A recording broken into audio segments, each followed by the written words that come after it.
walkthrough kind of game. A bit, yeah. All right, and we're live. Hello, everyone. We all back. And we're going to do the thing. Let's get right into it. You're not streaming to me. Well, I'll have you know.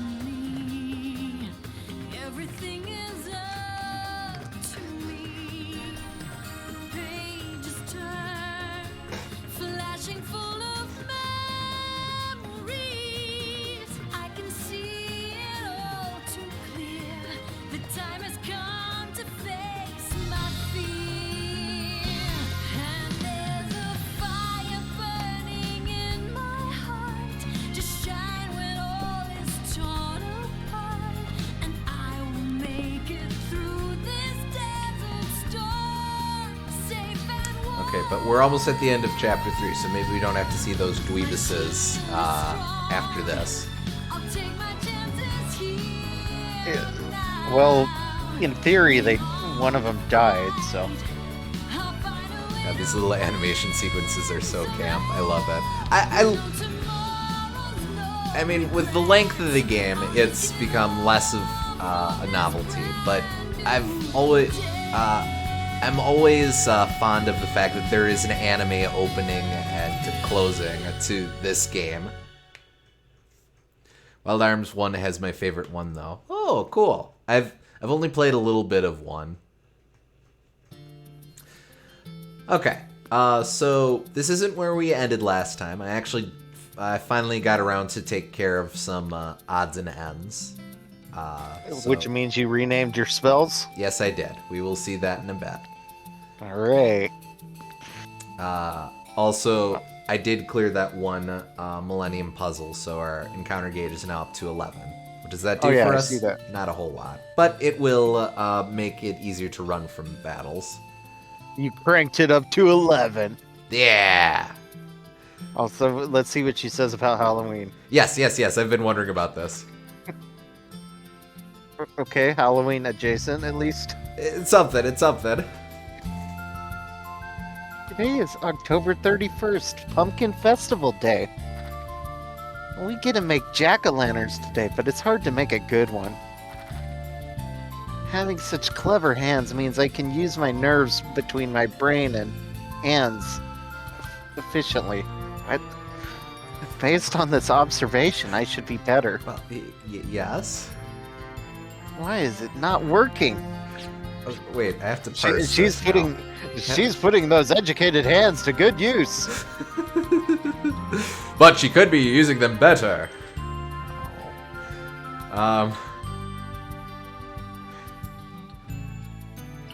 Having such clever hands means I can use my nerves between my brains and hands efficiently.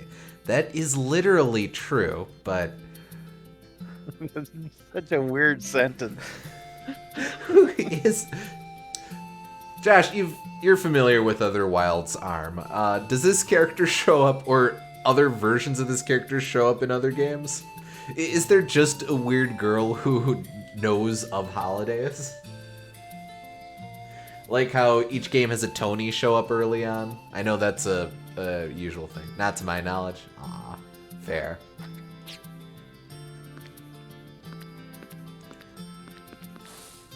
Do I need to... I might as well. I'm gonna rest up while we're in town here. Whoops, overshot.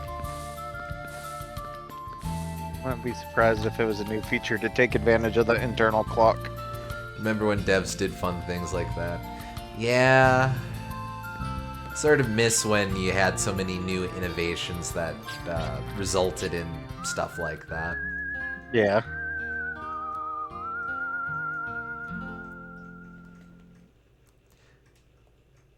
I guess that's the issue with Singularity. There's less stuff to surprise you. Now it's just used to give you receipts for your online purchases. Yeah.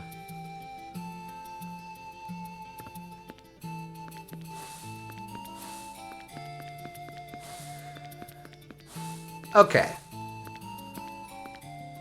Singularity is good, actually. Short, but good. Oh, the Ravensoft game? That's been on my to-do list for ages. Actually, Maxjizz and I interned at Ravensoft towards the tail end of that dev cycle.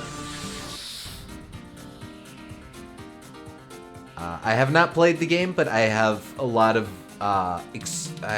periphery familiarity with the game just from talking to the different developers at different stages of the process.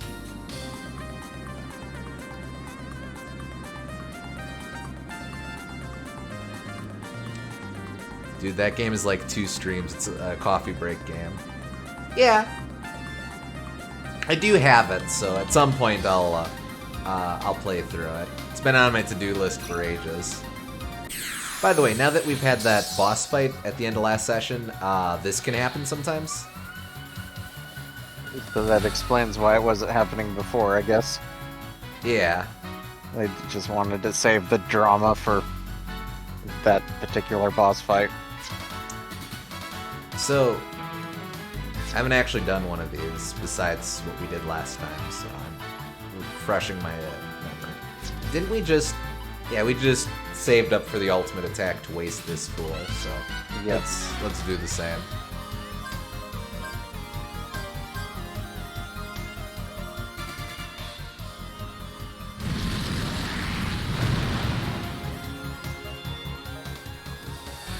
So before you played this game, did you have any inkling that there would be something like this in your cowboy RPG? Nope.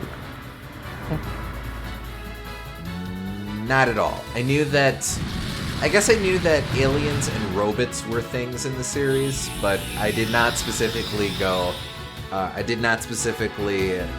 realize that they would just do the friggin' Panzer Dragoon Saga, Skies of Arcadia, whatever fights.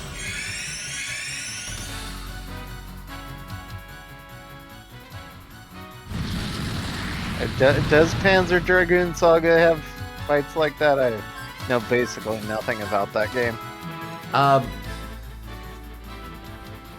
The gimmick is that from I've seen a little bit of gameplay footage, so take this with a grain of salt. But from what I've seen, it's a very positionally based fighter. So JRPG. So you're a lot of the focus. Positionally based JRPG. What does that mean? Is it like Live Alive? Not quite. It's like in the tank sequences of this game where you have to, depending on where you are relative to the enemy, you do more damage. I see.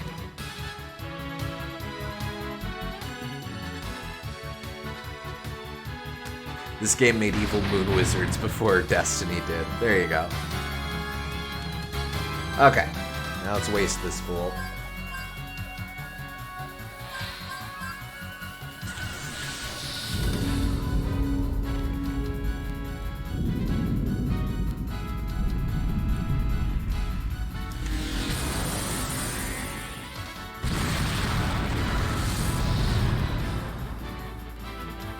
I did not waste this fool.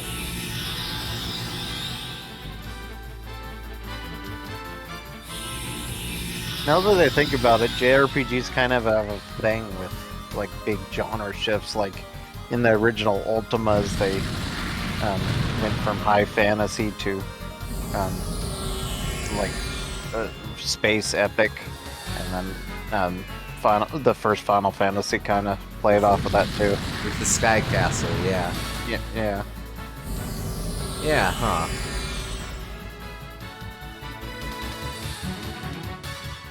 I mean, I think it's just an inherent desire of fantasy to see it experiment a bit. I know the original pitch for The Legend of Zelda was that it took place in the past and future. Or at least Link to the Past was supposed to be past and future. mean, it makes sense. That makes the title make slightly more sense. Mm-hmm. Yeah, it really doesn't have anything to do with the narrative of the game, huh? Except for the idea of it taking place in the past. It was Zelda 1. Thanks for correcting that.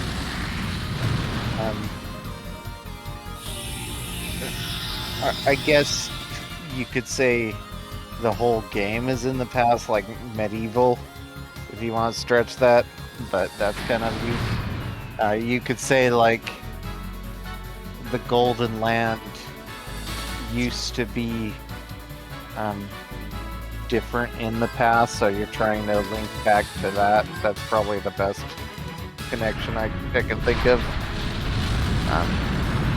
But it's still kind of weak.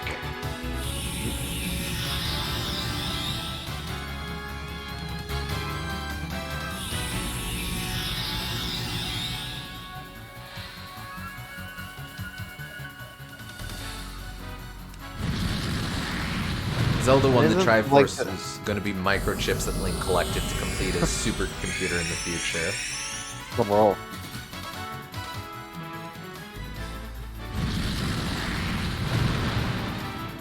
Wasn't, I don't know, A Link to the Past, doesn't it have like a different plot in Japan where like the Golden Land was like always the Dark World in Japan or something like that? Oh, I'm fuzzy. I guess I'm not sure about that. I'm pretty fuzzy about it, but I think there's some kind of different way they take it.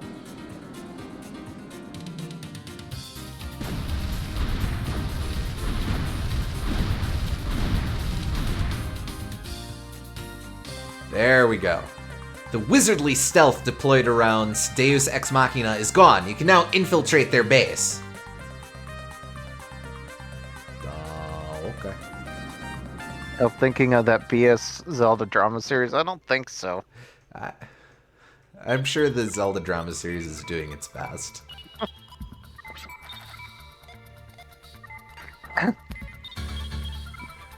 The growth level of the nanomachines have only now surpassed 70. We still need to buy a little more time for them to fully mature. Right back into it. Losing the Yggdrasil's generator has been quite a setback for us.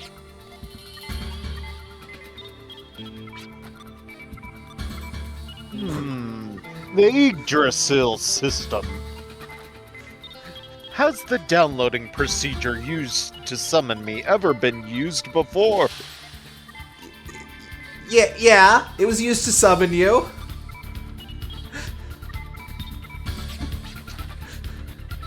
No, sire. We are the only ones capable of performing the download. I see. So the technology of Hyades cannot be applied by one who does not comprehend Hyades. Then who could it be? Could a human have analyzed Hyades, or could it have been someone else of my race? If no other demons aside from myself were summoned, then that means this person descended to Filgaia by their own power through Hyades. Could that be possible? One must have their personal data stored within Hyades to do that. Is everything all right, sire? I think all this weird subplot technobabble is starting to get too much for Lee Halt. I can't keep up with you anymore. I got lost half a chapter ago. Start from the beginning.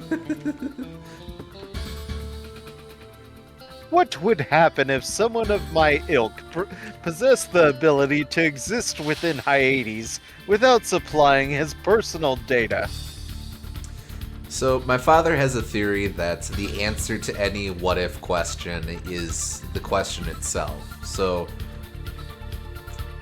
What if someone of my ilk possessed the ability to exist within Hyades without supplying his personal data? Then someone of your ilk would possess the ability to exist within Hyades without supplying your personal data. Like how you can go, what if someone of my ilk possessed, Yes. etc.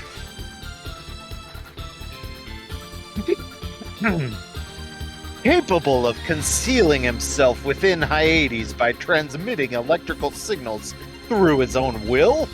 As one does. Or perhaps... Well, I'm dead. Blanca. There you go. Couldn't we have just landed normally? Hey, we're all in one piece, right? Yeah, what is that? If this really is the nanomachine plant, then it must be. Nanomachine compounds, which threaten the life of Filgaia. We can't let Filgaia fall to this nasty, moldy little thing. Come on, everyone, let's go. So nanomachines spider are web. spider silk? And did we just fucking kill the dragon, Zord? Deus Ex Machina.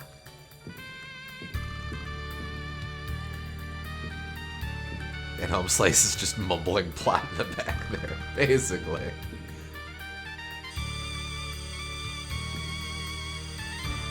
Oh, what's the play with these? I'm supposed to... Nope. No, run under, teleport underneath it.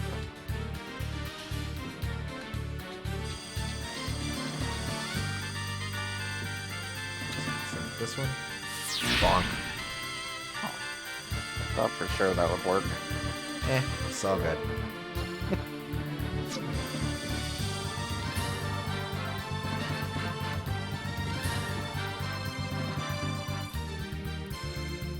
Alright, what am I working with? Oh, I think maybe in the past you froze that laser. That seems to ring a bell. That might be right. I don't know how you froze that laser, but I remember us talking about. That's weird. Boing. Okay. I think we accomplished a lot here. Well, I hope I wasn't expected to do something different with all of that.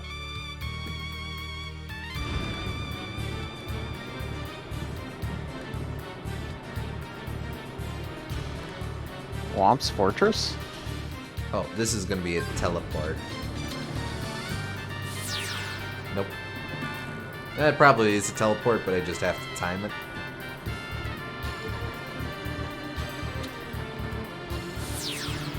Yeah, baby.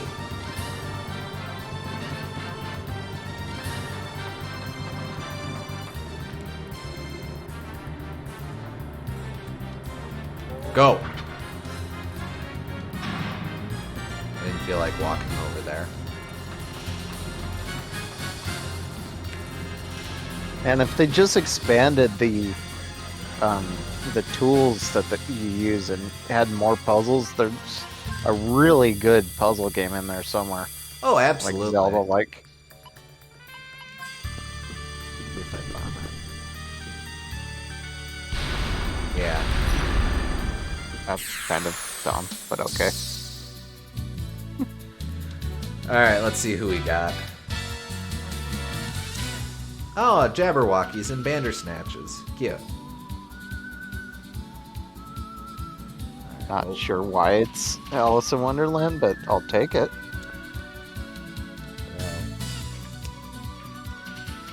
Now, the real question is if Jub Birds show up somewhere in here. The fan loves Alice. True. Alright, well, let's see. I guess, to be fair, the Alice in Shin Megami Tensei is kind of random too, but... So, I don't know what all we're working with these guys, so we're going to need to get a variety of elements on here. Let's see, we'll cast Disco Fever on the Bandersnatch here. We'll Burninate the Jabberwocky. I'm gonna tell this guy to piss off, and we'll consult Prima Games about the Bandersnatch. Oh, Reflect Slight. Okay.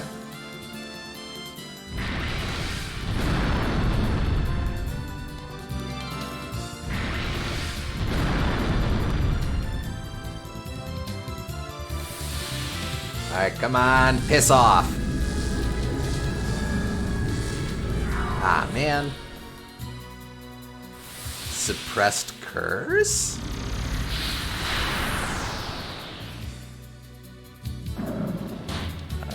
It's not fuck. It's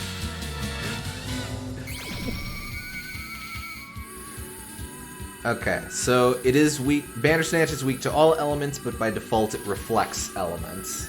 Okay, that's easy enough to work with.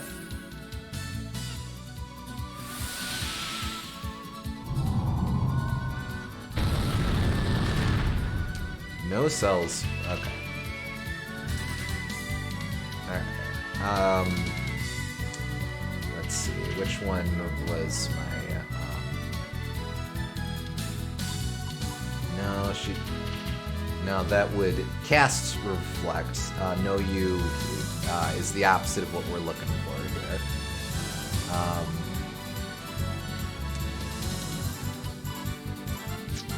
Let's see.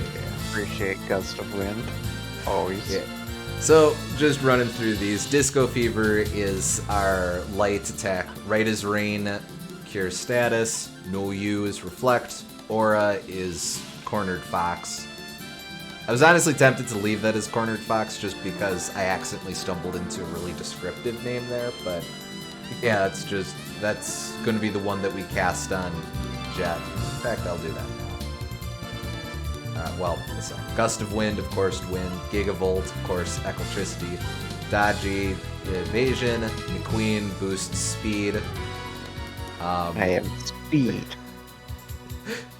Some of these I gave actually decent names to explain what the hell the effects were. So, binds your team's powers together for non-elemental attack. It turns out that's the one where you can get the full team to attack, but everyone else has to be defending in order to use that. It draws power from other characters who are defending. Weird, Okay. but an interesting effect. Might be situationally useful. Elemental guns that... so with Arkansas, I could make someone's bullets do light, wind, or thunder damage. 5 Ever, of course, removes turn limit of Arcana effects. Then Killer Queen is just Killer Queen. I just went ahead and completed the reference. Should have called McQueen Hog Hedge. That's a decent option, too. We'll do Aura on Jet. Viridish has Burninate, which is fire. Megiddo, which is non-elemental damage. Nerd! Which lowers physical defense. If someone dies, I can tell them to stop being dead. Fox and Socks boosts luck. Yoink. Steals. Almighty Random is random. Whatever Mancer is random elements. Conversion 1 forces a weakness on the target. So for Viridish, it would have to be fire, but that's still something. Blue Mage, of course, swipes magic. Indomitable shields from status effects might be useful. Exercise kills undead.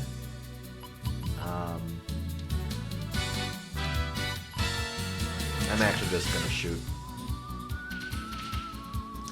Let's see. Piss Off tells an enemy to piss off. Repeat and repeats previous command. Screw This is for us running. Rossetti's Rage just restarts the battle. Freak Out lowers magic defense. ZZZ makes them go asleep. I don't think so. That's what I'm looking for. Spring Froze. Oh. Thank you. Just a sec. I don't think so is what we're going to need to cast on these guys to remove their reflect. Give it a sec. Wait for it. It's going to be great. You're going to love it. Bam. There we go. Goomba Stomp is halves health. Stockpile up. This was one of those weird ones where I just had to describe it. The more FP we have, the stronger it hits. Like, same. Their status becomes our status.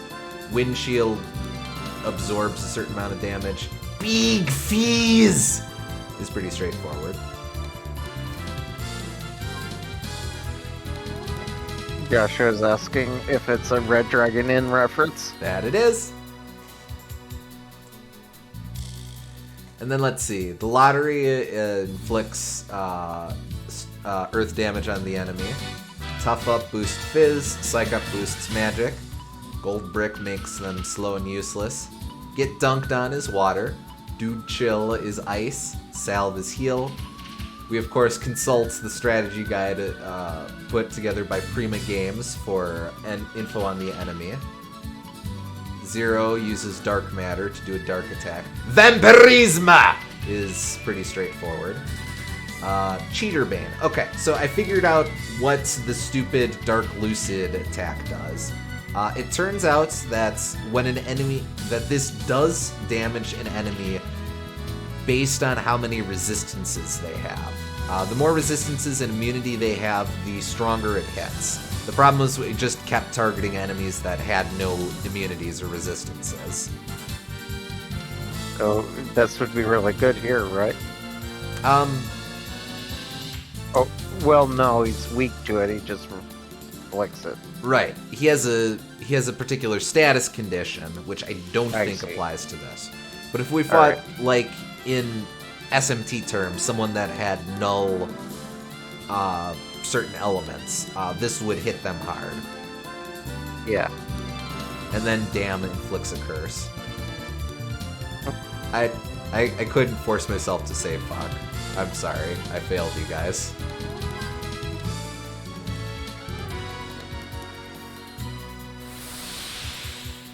I mean, I guess damn is more of a curse if you think about it, because it's damning them to hell. That's like a literal curse. Yes.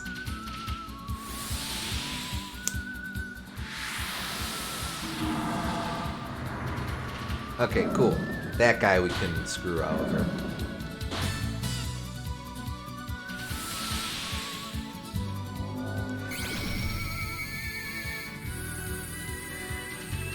Oh, okay, just ice.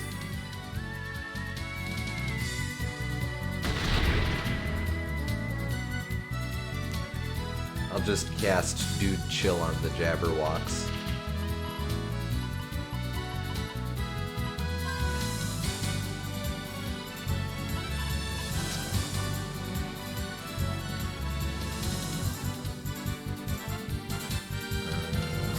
Right.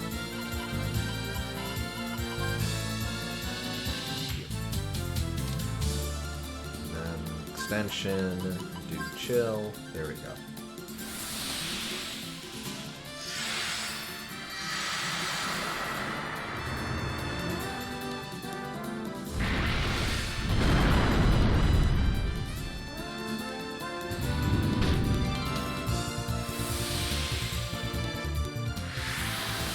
Good thing we keep targeting the worst possible target with that fire breath attack. No kidding.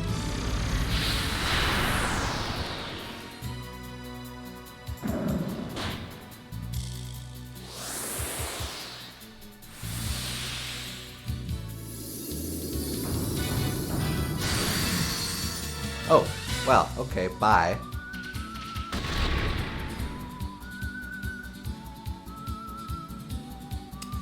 Alright, I'm gonna cast 5 ever. That means that'll last more than 4 ever. And sure, Gatling, why not? We'll cast Lottery.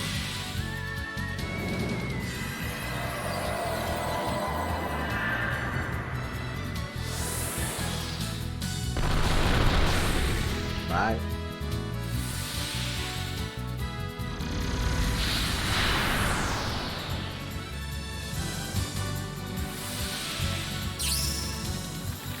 Oh, what?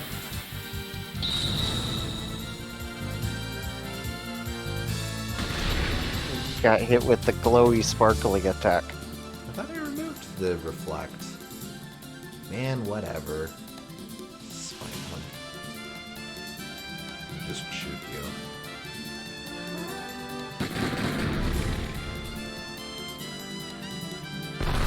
Adding cashews to instant ramen is such an upgrade. Oh, dude, I can get behind that.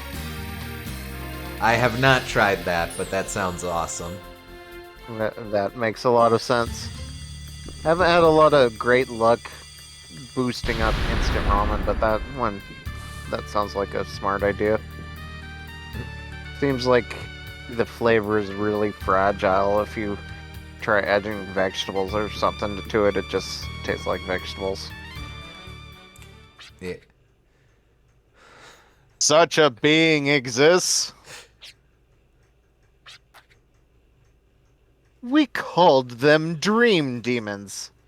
Oh, so is that little girl from last time a succubus in the original intent? Dream demons. Like dream demons inside of your dreams? No. Like Freddy Krueger or something? Nightmare on Elm Street? That was a good movie. Did you guys not hear the plate? No, they've been busy expositing over here. The structure of the information library Hyades is like a sea of electric signals. Its motif stems from the domain of the mind, created by people's consciousness. The dream demons once said that they can only exist inside the information library. Oh, but everyone knows not to listen to a dream demon, Siegfried. However, these dream demons with no physical makeup can still exist within people's consciousness and even their dreams. I almost want to apologize to Final Fantasy VIII's time compression, but yes. Curse all seeds.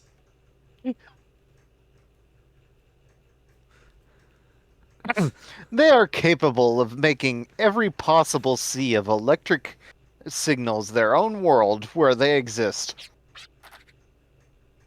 Then you think they may be inside the information library. Fear not. Oh, it's a little late for that.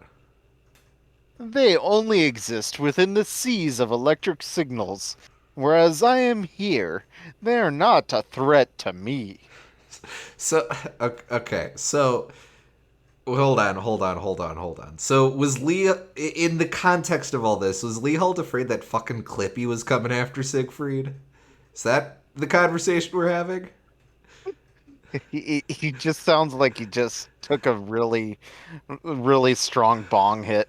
I mean, Yo, man, like, they only exist within the seas of electric signals, whereas I am here. They're not a threat to me, man. the most cockamamie nonsense I can make up is not as bad as the most sincere gobbledygook a writer creates. What is happening in this scene? And look at him, he's so fucking scared. My hands can touch anything except themselves. Wait a minute.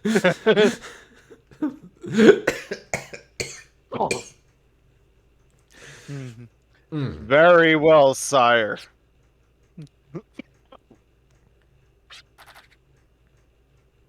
My wish is to ride the starship Filgaia, searching the frontier for battle. You can't keep riding the starship Filgaia. You'll never hit that high again. Oh, buddy. You can't keep chasing it. Right now, it is the humans with the Guardian's power that stand in my way. Eliminate the intruders at once! If Lee Holt acts like this is some sort of revelation. What do you mean at once? You just had like a 10-minute conversation. Okay, alright. That was all horseshit. We're now on to the interesting characters.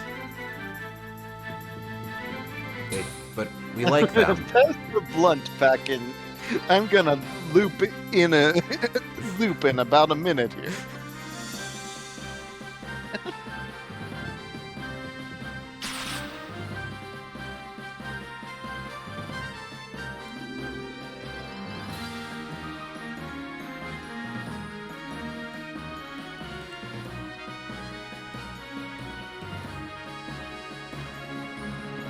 Oh. Maya, thank goodness you're safe. Thanks for your concern, but I'm fit as a fiddle. So, are you here to see me knock off the bad guy? No. I just wanted to return this to you. Hey, this is... that was awfully thoughtful of you. A simple thanks would have been nice, but we have more important things to worry about. Well, saying that was thoughtful is basically the same thing as saying thanks, but okay. Maybe she said it sarcastically.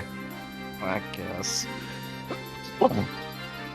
If you're looking to fight them, I wouldn't mind helping.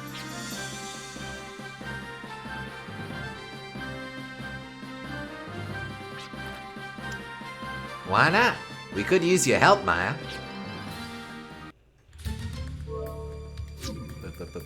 Oh, they're just in our pockets.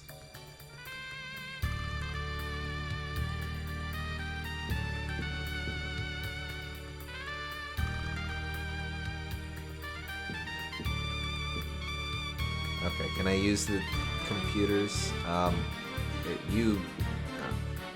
The Deus Ex Machina's main control panel. The Deus Ex Machina is controlled by the main panel, which is connected to the sub-panel. Okay, so why aren't these controls next to where they were standing?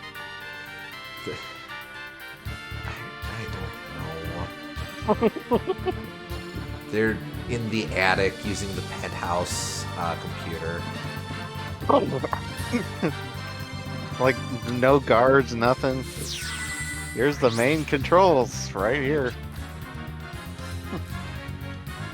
This panel seems to be connected to that big one in the other room. Let's go back there. Okay.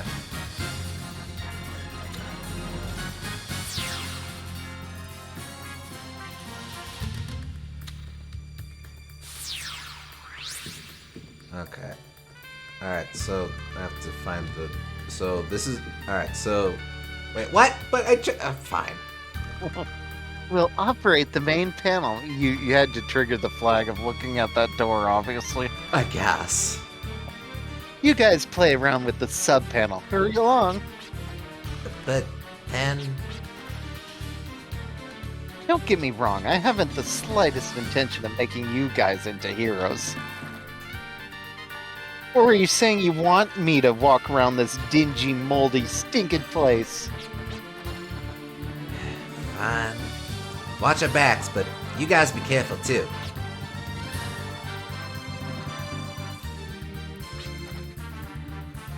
What, you doubt my intelligence? I'll figure this control panel out. Don't worry, I'm sure you'll be fine. You have me and my sister bet to back you up. Dispersing your offense ain't necessarily a smart thing to do. But in our case, I think it's better to wage our own guerrilla warfare. Thank you kindly for trusting us. We will not fail you. Okay, so, well, I guess they hack and order like 50 pepperoni pizzas or something. We'll move on. Hello, can you hear me? Is there anybody in there? I figured out the release code for the shutter, but the code is only valid for 10 seconds, so that's how long you'll have to input it. I'll relay the code from here, so enter it quickly and precisely. Okay. Okay, are you ready? All right. Oh.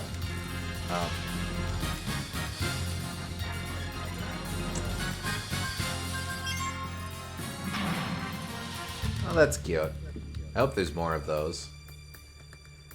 Like, easy version of the past the ball minigame in Yoshi's Island. Yeah. Nerd, nerd, nerd, asshole.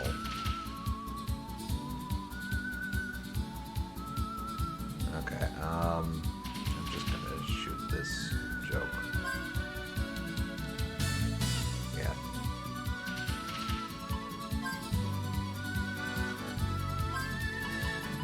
Extension and dude show.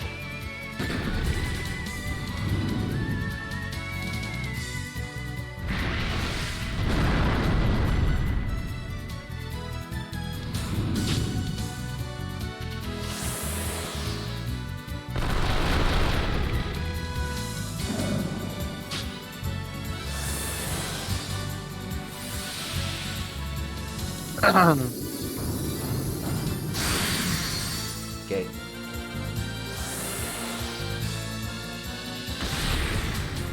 Easy.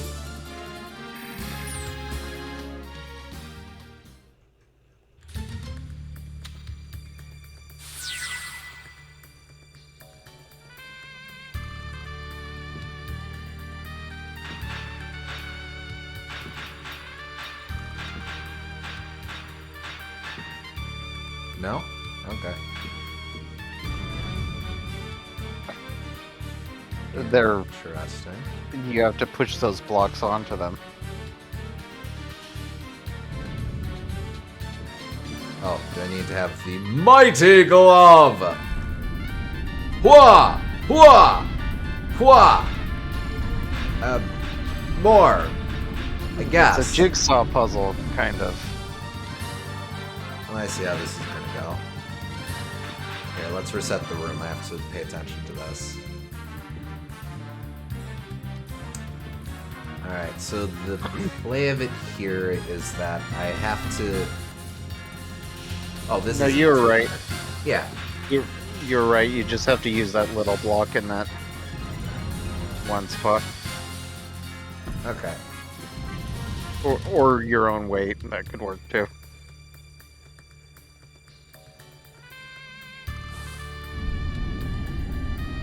Except I do have to push this block all the way back there. So... Oh yeah, because you can't push that to the right. Yeah. This I can push... Oh, wait, I can drag this around. I remember once playing a game of D&D where we're in the middle of solving a dungeon puzzle. My swordsman turns to our wizard and says, "Who put these things up?"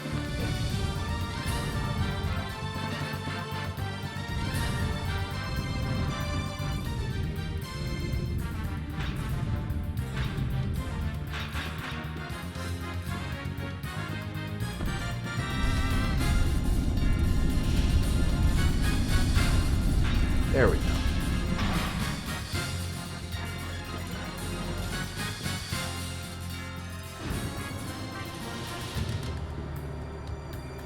Oh, okay. Let's see now.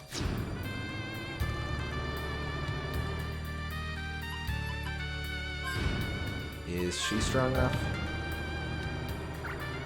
It's turned into a legit argument, and our DM told me, stop lampshading my game, dude.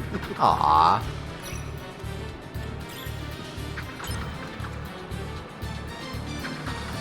I chose poorly.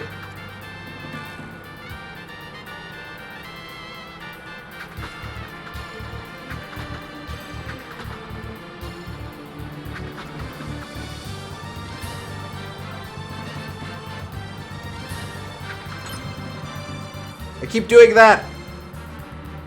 Hello, Silent Night. Newt to you. Hello, hello. Alright. No, wait, no, it's still fast.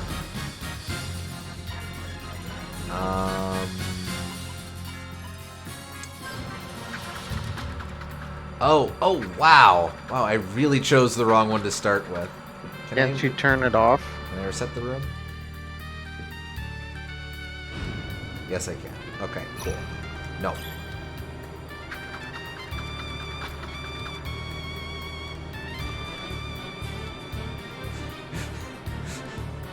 Who designs a door this way? How do the bad guys get in? How did the good guys get in? Jeez Louise. There we go. That's one. It's two. There we go. Well, bad guys can just teleport past rooms. They don't have to deal with the jauntily bouncing laser turrets. Yeah, they're pretty... They're just happy to be here. All I'm saying.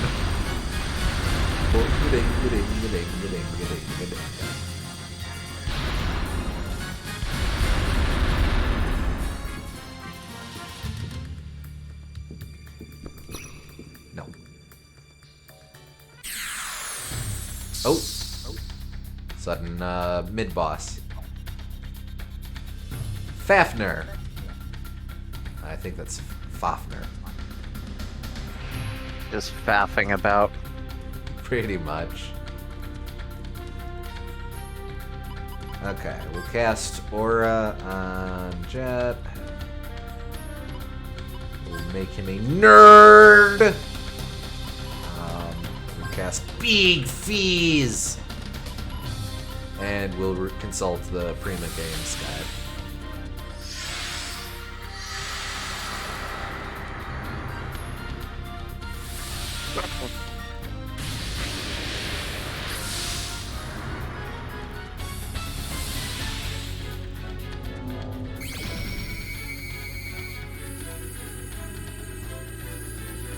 Okay, weak to wind.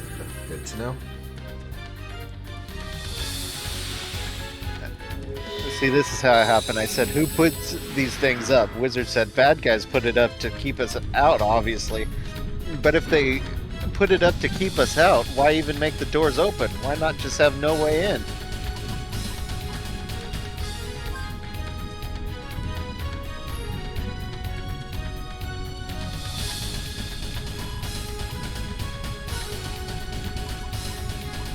It says they have to use the door, right?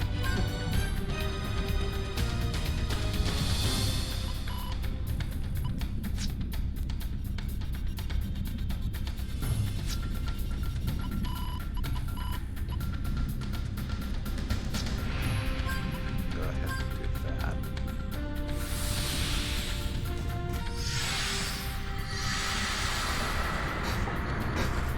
Wizard. No, they're a magic user who can teleport. They don't need a door.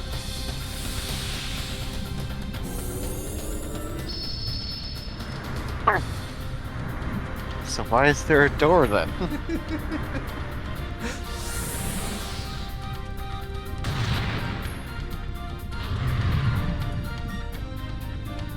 mean, I wouldn't have minded if that happened. Okay, so it seems like that contaminated crust is gonna deal steady damage over time. So I'm just gonna have to start shoving damage at this guy. Went on for like 10 minutes. And I don't know, that sort of stuff's the heart and soul of tabletop to me.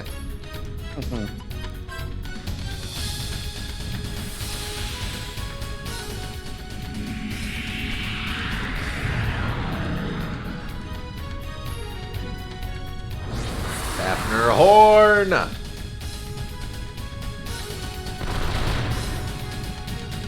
Maybe they're just really lazy sometimes and they don't want to teleport all the time. So I go, fine, I'll do the puzzle. Can't expect housed guests to teleport every time, too. Yeah. It's how all of their minions get from room to room.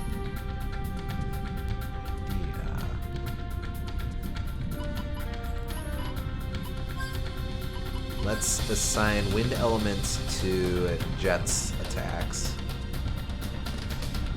No, wind elements to Eurydice's attacks.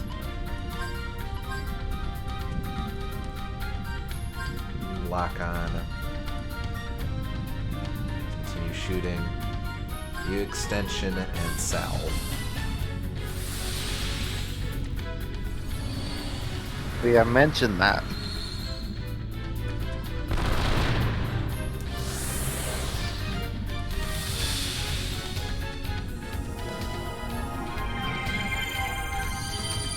Do the underlings like solve it, then unsolve it? Do they rotate solutions?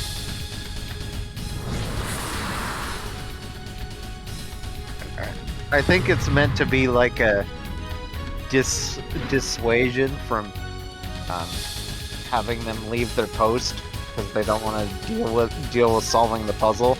But like, in case they have to move from a different post, then like they still can. It's just annoying.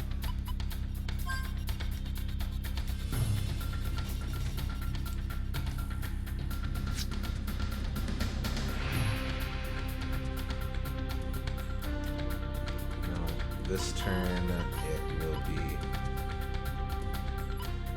No, it's fine. Sure, not all of them are sentient, so someone has to solve it for them. And someone has to be feeding them, too.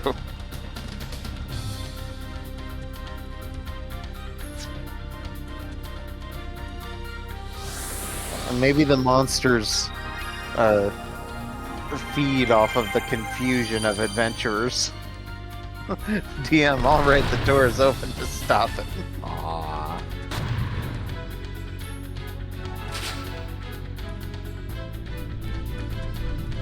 Okay, that contaminated crust only lasts for a couple turns at a time, looks like. Mystic and Potion Berry.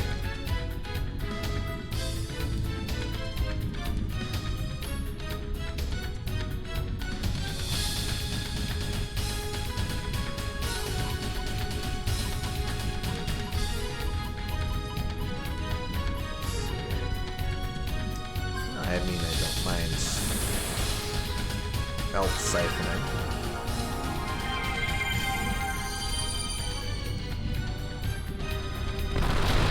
I'll admit, I did have a habit of poking holes in quests this way. That's more me than anyone else, though.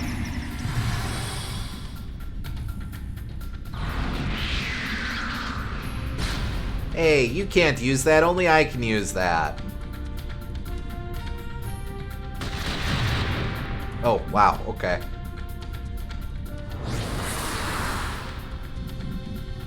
Sucks. So I don't think those giant rockets on your back are really doing a whole lot. No, not as such. I mean, for how heavy they must be, you have to have a very good reason to have them on your back, and you're not doing a very good job justifying them. The Eurydice I'm going to let be down and out for a bit. Because that contaminated crust is just gonna... Oh, wait, no. I can make this work. So, heal that. And then salve on Eurydice. No. Potion Berry on Eurydice. I gotta get the timing of this right.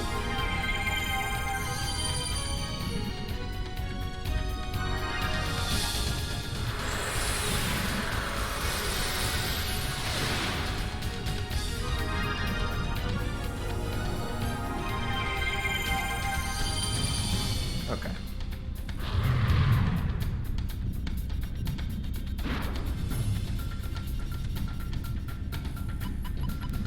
Oh, man.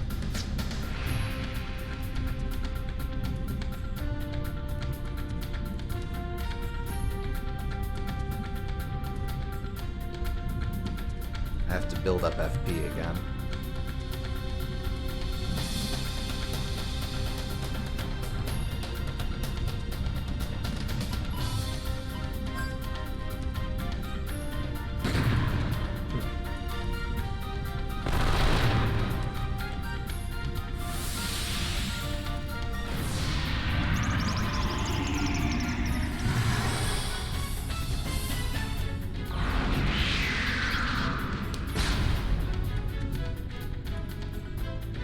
Very least that only halves.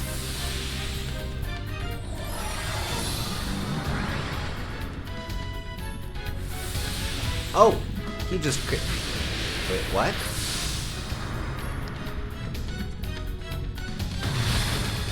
I don't remember telling him to cast all of those, but I'm not too inclined to complain.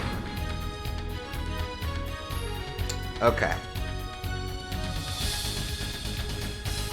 Man, I can't slap an element onto him. Ah, man, I can't slap aura onto him either. Okay. I'm gonna have to...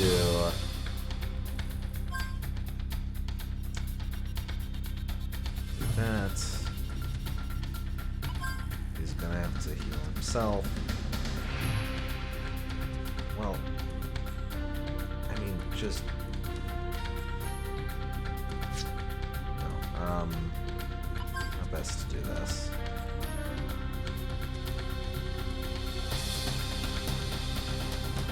I'm not gonna clog up chat by just filling with D&D stories, but the gist of it is I jumbled up at least 2 sessions by counting and using some rope.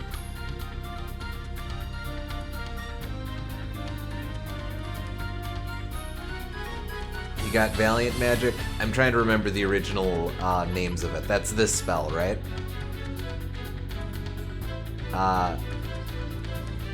I do, but I don't currently have the force points for it. But I could just chomp a mini carrot, slap that on Jet, and then just a matter of keeping Jet alive for a turn. I'm gonna have to feed him a potion berry since Fafner's gonna throw up another contaminated crust, but then I could have him go to town with. Yeah, I can make that work. Okay.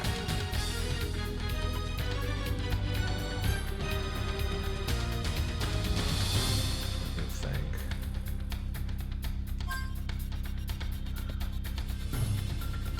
If I take a defensive turn this go around. Alright, physical defense. So I cast that on him.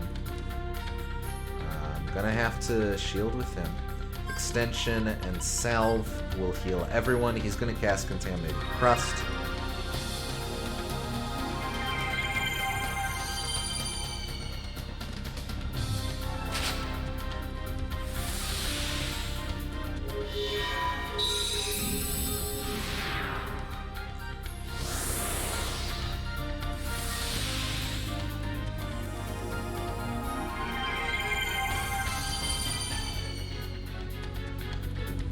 Yep, okay.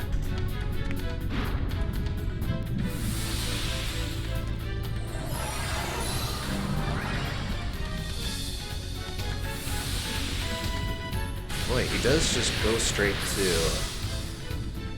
I'm not... I'll have to check what personal skills does Jack have. Oh, SOS support, that's what's going on. Since he's on low health, he's just automatically casting both his shield spell and his double offense spell. It's pretty useful, actually. That really does combo well with him being Valiant. Uses the power of combination attacks. I'm just gonna put one of those in there right away. Actually, hell.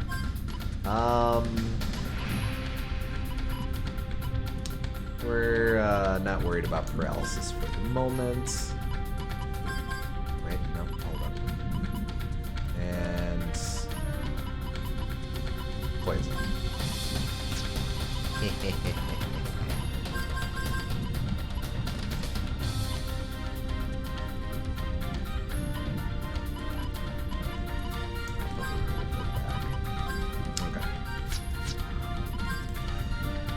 so long as I'm here. Inoculation, resistance, stuff lingers, FP. Ability to make the first move.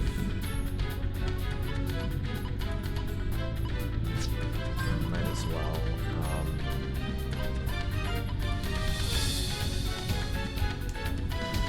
Yeah, that's useful. You. This one's critical.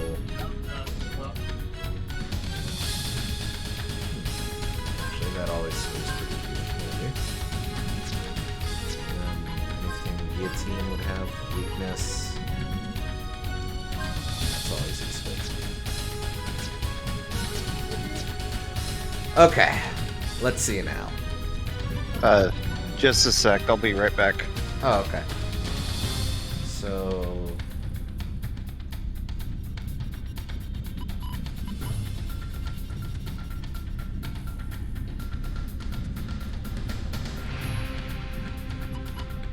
I want to dump this all at once.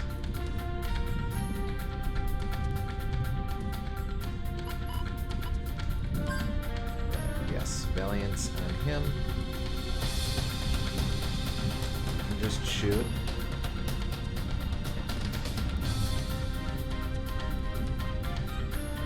All his stuff is up.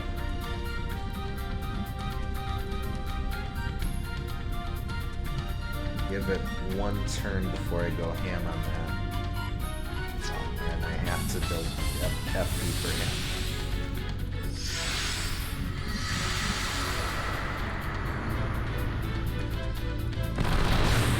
Oh, well, didn't even need to go more than that.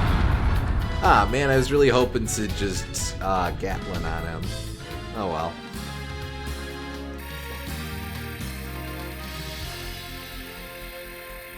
Okay. Level 50, nice. A little bit of a waste of one of my full carrots, but I'll have to check the secret garden in a little bit.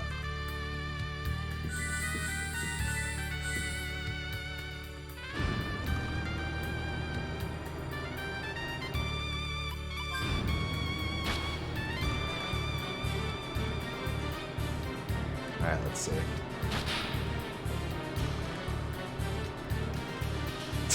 Oops.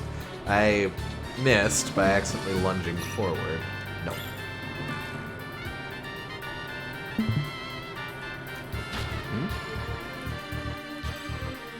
Hold up a sec. Oh, shoot. Looks like Gooms went offline for a minute. He'll probably be back. I know he was having some internet issues a little earlier.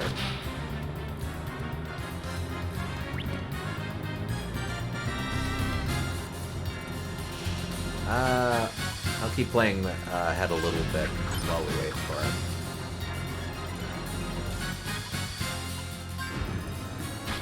Oops.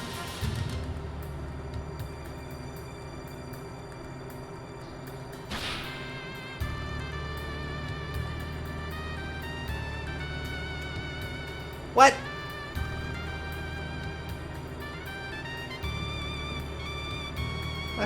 What? I guess it's probably based on where you are when you hit that, but that was still very weird.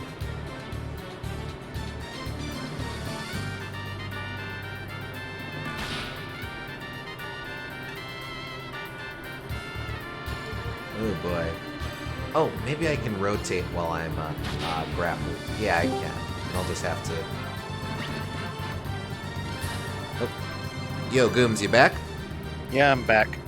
Hey. Sorry about that. No worries. Oh, crap. Capture card paused.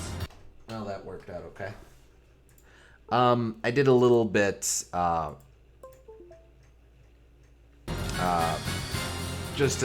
I closed out the fight pretty quickly after you left, and then just wandered a room or two ahead. Okay. Alright, should be okay.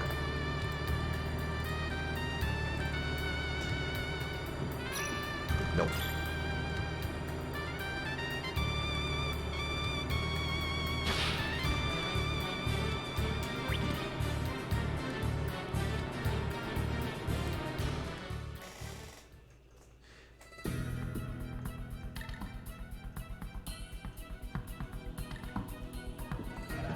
Is it? Are we at the Dorcases? No. This must be the heart of the nanomachine plant. Each one of these spores are the cancer cells that'll eat away at Filgaia. We can't just let them carry out their plan. We'll just have to... Okay, cancer spores are like an oxymoron because cancer inherently comes from within your body and spores are external, so Yeah, huh? the metaphor is not working. But blow it up.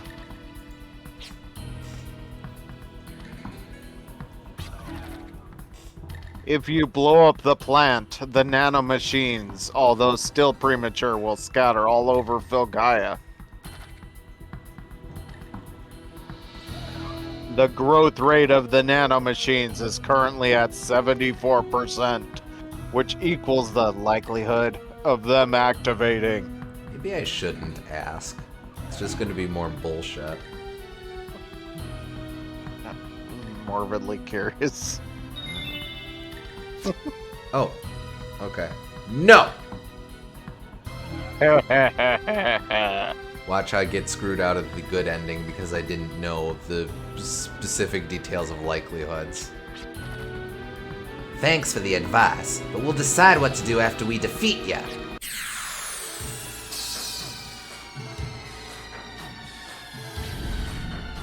What? The terraforming brought on by nanomachines is the proper way to evolve. Why do you refuse to accept the true form of the planet's future? Because no one wants that kind of future. No one? Ha ha ha ha ha. Are you certain? At the very least, our forefathers did. The Neo-Sapiens allowed nanomachines to evolve their mother planet. What? Okay, that what has a very different connotation for the audience than it does for her. Yeah, no, that was basically a, oh, what? She's saying, what? Oh my goodness! And we're saying, like, what? What are you even talking about?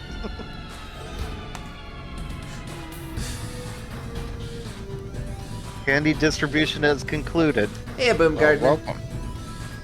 Happy Halloween.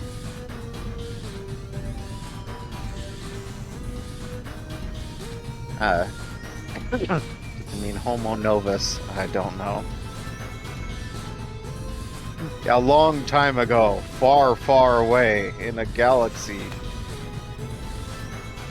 existed the planet Terra, home of the Neo-Sapiens. Confirmation! There was an Earth! Humans are aliens of the planet Filgaia! Finally, confirmation! It's the same fucking twist as fucking Phantasy Star. Okay. I mean, it's also the twist-ish of Pikmin, although they never directly say it. And the Sonic comic series, yes.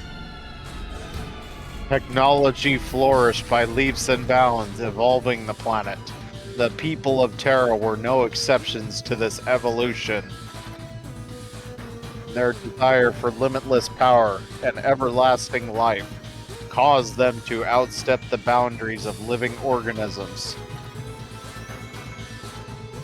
by using nanomachines to merge with machines. Okay, so humans achieve technological singularity and merge their consciousness into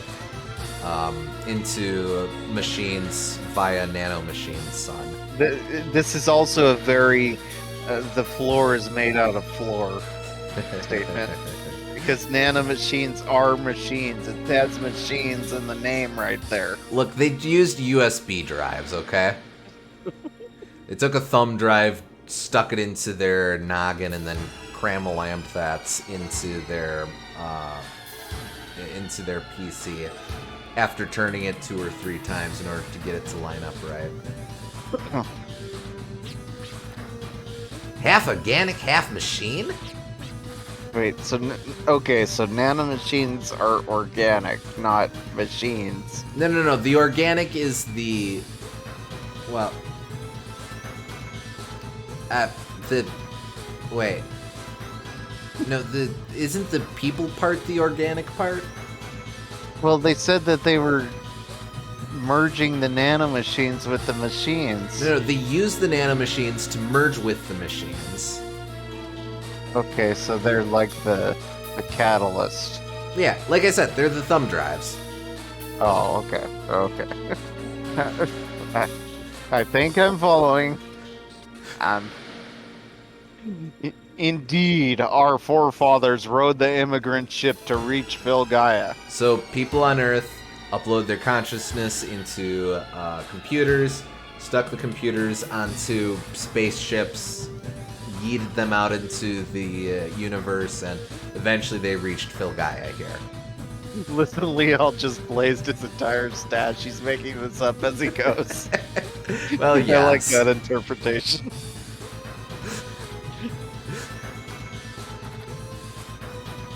These Neo-Sapiens are the very demons that appear in folklore. They've sort of hinted at that, that humans are the real demons.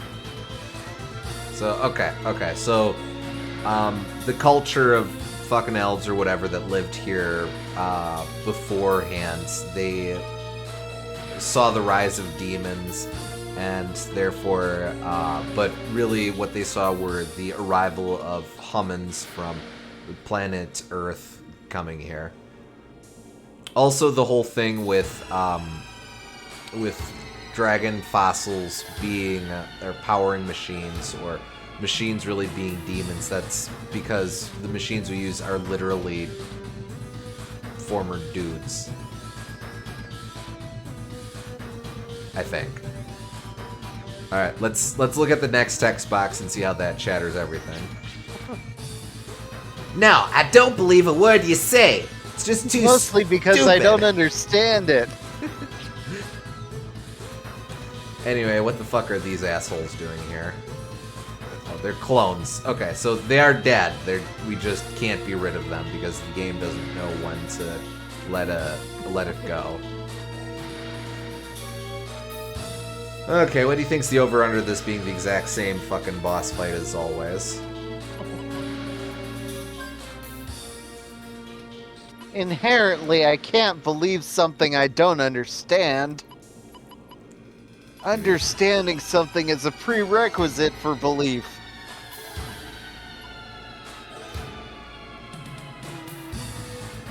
Let's see.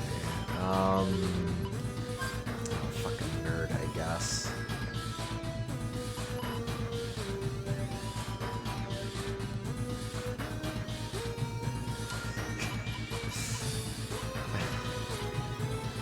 I mean, I'd like to just say screw this, but it's a boss fight. I won't be able to. Aren't you same fucking boss fight as always? I understand the fatigue now. Fucking psych up. We fought these 3 losers like 10 times. That's almost not an exaggeration.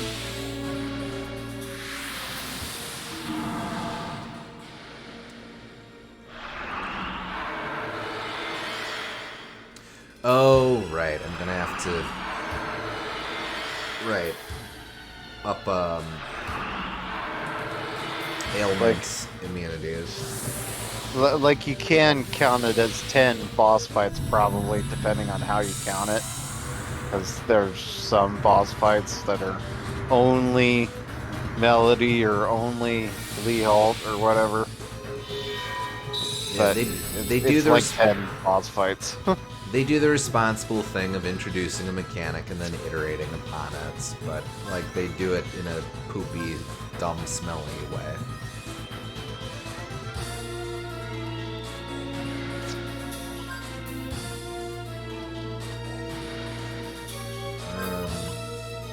So that one I'll add to.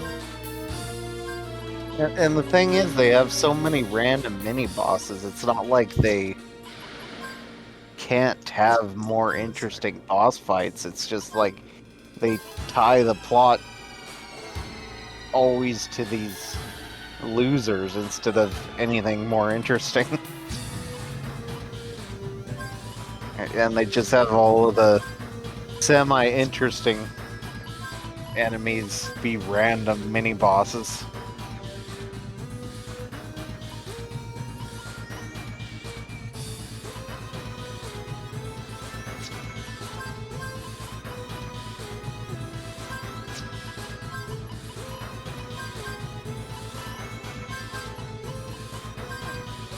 We'll experiment with that. Can I give anyone else inoculation?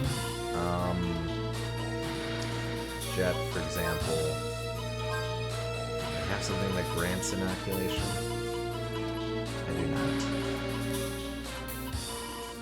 What are the statuses? Being confuzzled is one. And indeed, Jet could stand to not be confuzzled.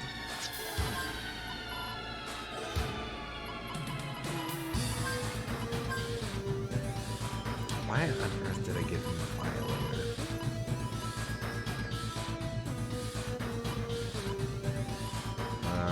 Violator? And yes, it is called Violator. Yes, I wouldn't make that up. That was not something we edited in. Even though there are many things you can edit in. The Violator was all them. Right, okay.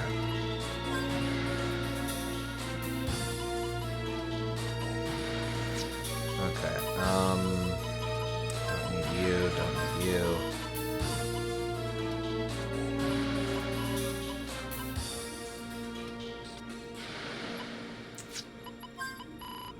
Okay, and then that, and that. Okay, lovely, marvelous, beautiful.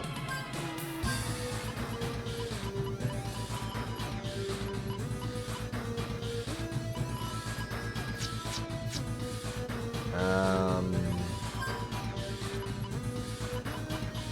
I need more of these. Nope, that's it.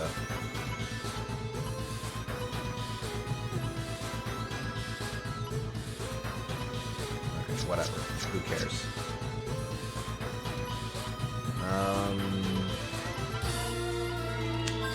We'll make Jet right as rain. We'll make Buridish shoot Melody.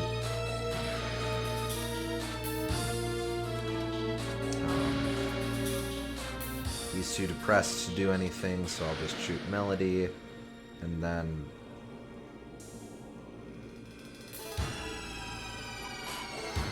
Oh. And speaking of depressed, like, it's a bad feeling when we're going like, finally, they're dead, and then they're not dead because it's violence. At least they're not doing... At least they're not contributing to the plot shit, I guess.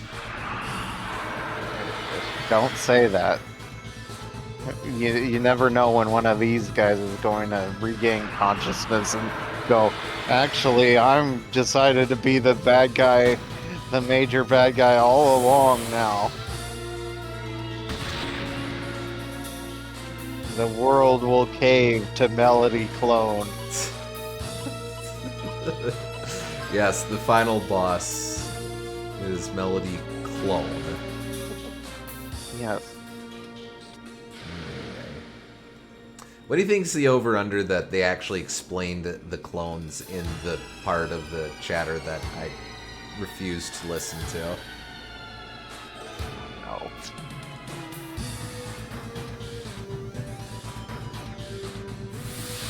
I mean, I guess Pokemon ends with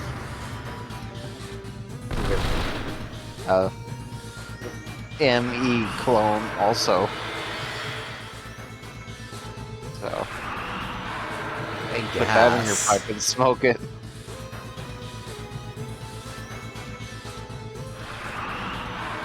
maybe this is actually good because that's a good game, and that also ends with a similar idea of having the clone be like the big bad.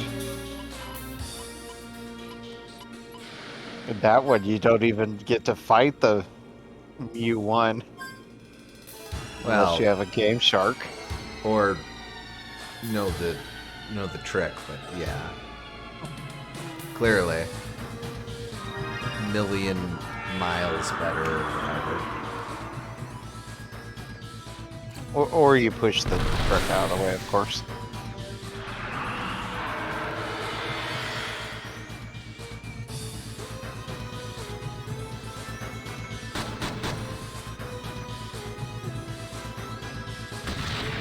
No, no, no. Don't shoot your friend.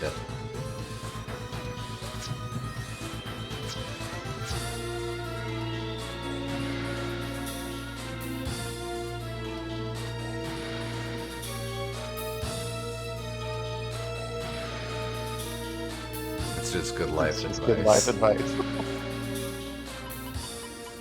Alright, look at the pinwheel. It's less confusing.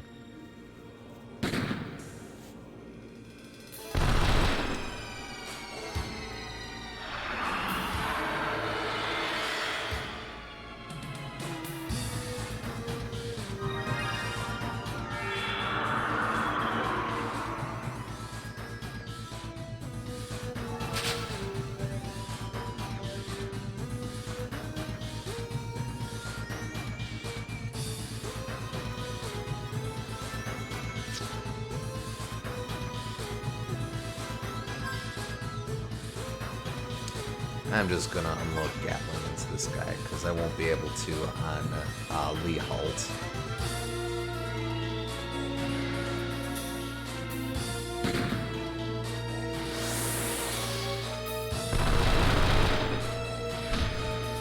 Oh, he ran out of bullets.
Alright, cool.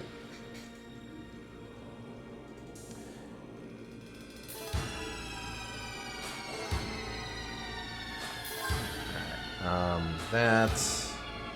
You shoot. You don't shoot.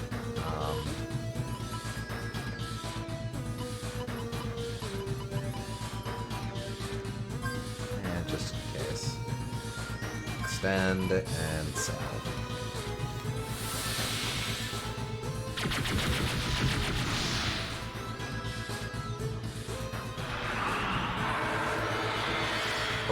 Look at my entirely original mechanic where I repeat all the damage you do to me. Isn't it so surprising? I bet you've never seen this before. It's a whole unique video game mechanic.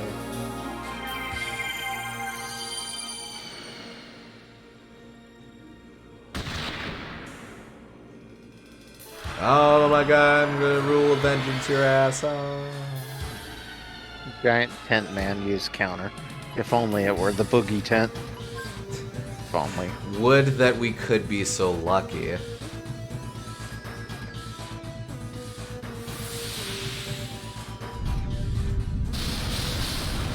you step out of your stupid, dumbass, fake bird friend?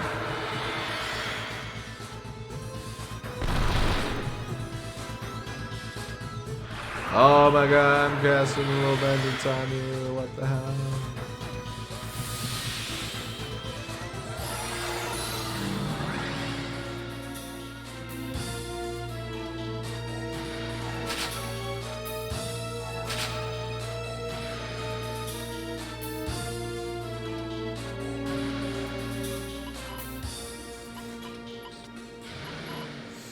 Can I turn him into a bomb? I'm gonna try to turn him into a bomb. I don't think it'll work, but I just want to. Appreciate the Killer Queen. Naturally.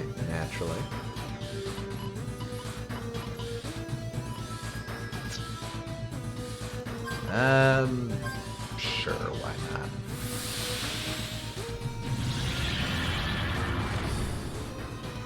So I have a question related to the sheer length of these Western JRPGs. Shoot.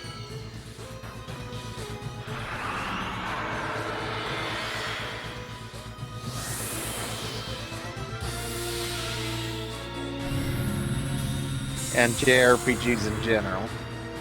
Okay. Yeah, what you got?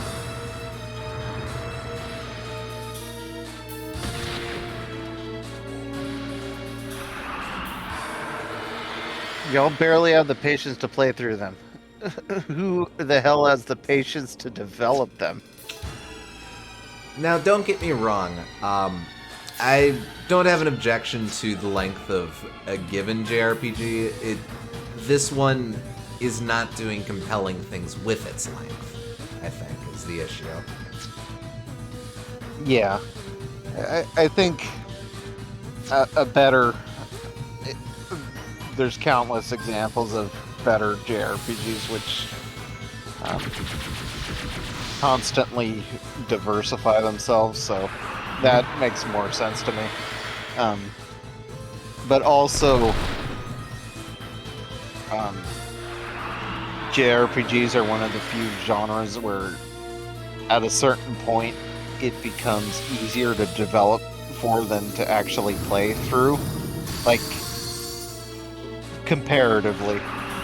Like, you can churn out a lot more content in a JRPG than you can in most other genres because so much of the game is systems based. You don't have to like develop physics systems, or you don't have to. Basically, the only thing that takes time, really, after you do the base level programming, which you have to do for every genre, is animations. And you can go as far as you want with that.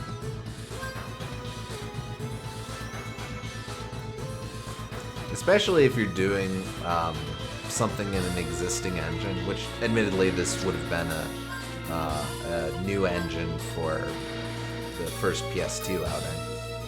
Yeah. And I bet the people who do all the animations are a totally different team. So yeah, they could just churn out a bunch of animations concurrently while someone else is programming all the systems, and then someone else does the map design. Yeah, so like it's a lot of separate disciplines coming together for a JRPG.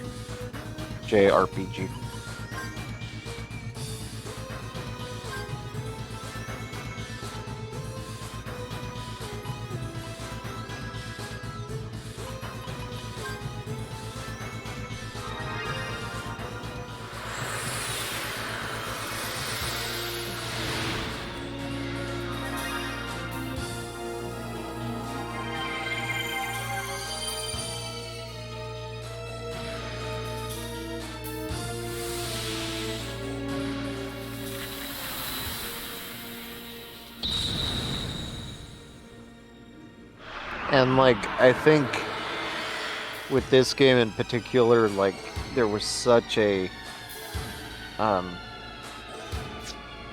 expectation that the genre would be really long, so it's worth it to them for their audience to sacrifice some diversity if it means extra length, which is kind of unfortunate, but it is what it is.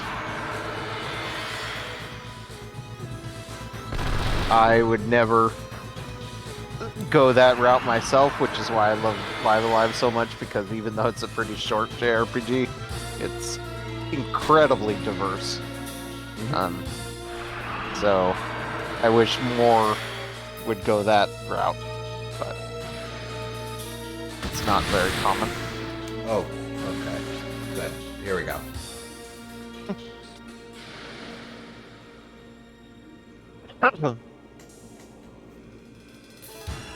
You don't believe me, rather you refuse to believe me.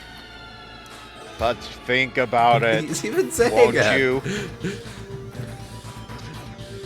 How can people handle arms? Weapons created by dragons and left behind by demons. They're just guns, dude. We may be inferior to the demons, but by communicating our spirit to our half-flesh, half-machine bodies, we are able to synchronize a part of our body. I miss when the gun was a gun. Alright, no. I'm okay, no, okay. Just think, dude. Just think about it. What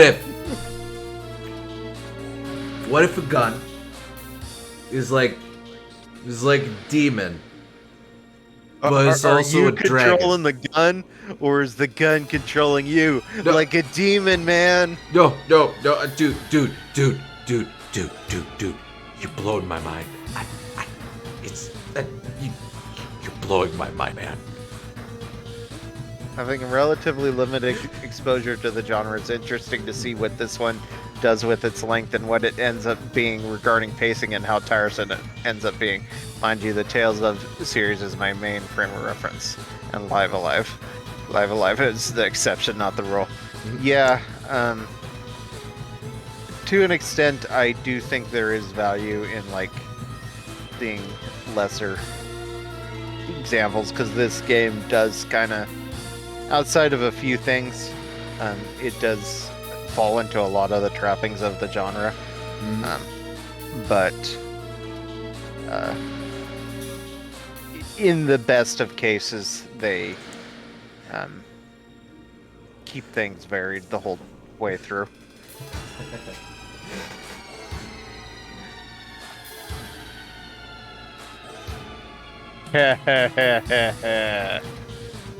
Because we are the spawn of demons, we possess a dormant agent inside us, the same one that demons have. In terms of species, humans and demons are similar, especially when it comes to the desire for conflict and war. That has nothing to do with species, but whatever. Even if that is the truth, and I'm not saying it is, we ain't the same as demons. We don't want no evolution brought on by nanomachines.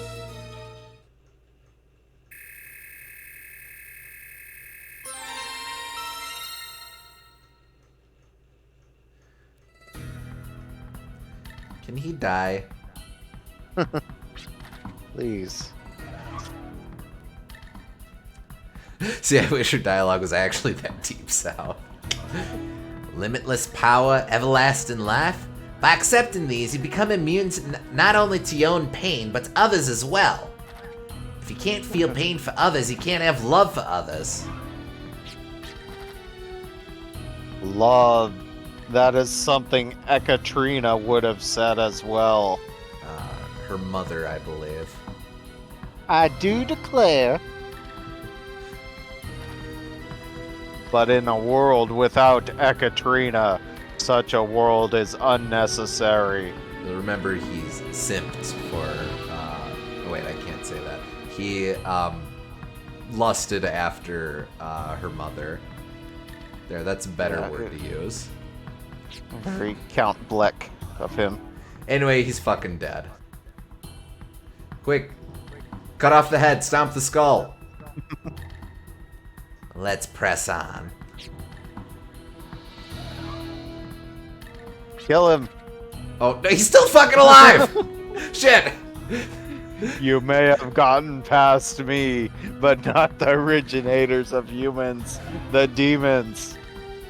I love this fucking Wait. Banjo-Tooie ass talk to the dead boss fight. And he has multiple lines of dialogue. As long as he has the teardrop, he is invincible. It's all over now. The dream of the seven of us held onto will never be realized. Do not let it end. The wisdom of Hyades is the guiding light to the planet's future. Does it loop? No, it's just he has a unique dialogue for each character. Okay.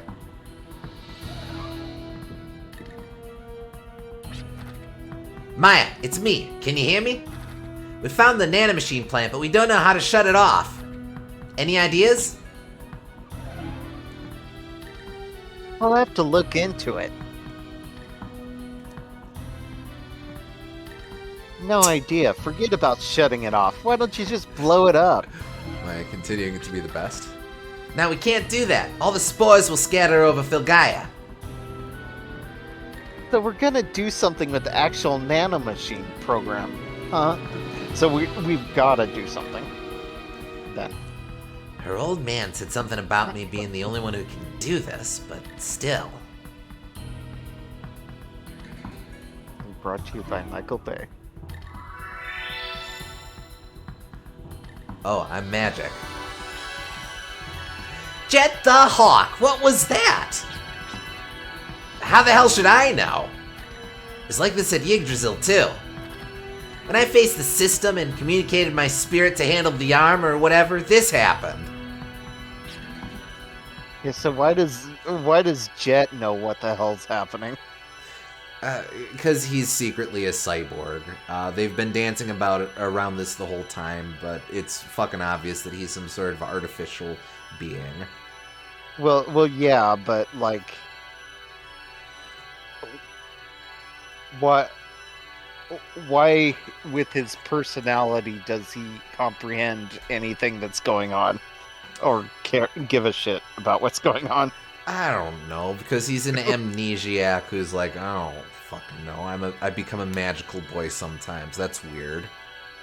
Trying to be an edgelord, but I'm a magical boy. What did you just do? From what I can confirm here, the nanomachine program is being rewritten at an enormous pace.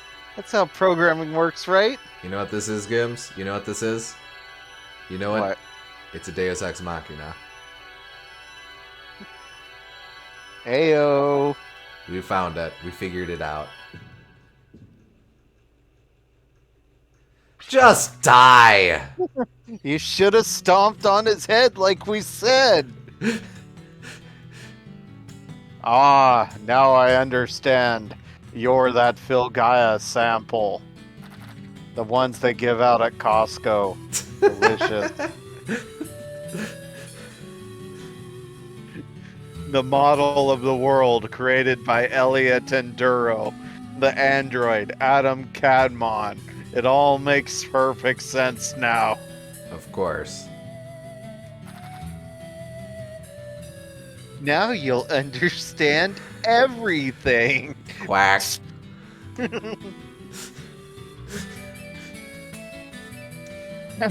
I couldn't tell from the black model you carry, but it is the Airget lamb you hold. Adam Cadmon cannot wield the power of demons. I'm struggling to even say these words. Arrogant Lamb, at least we've known the whole time, was his SMG. Or whatever. The Gaia sample? Adam Cadmon? You talking about me? Then you know me too? This is like if you were playing like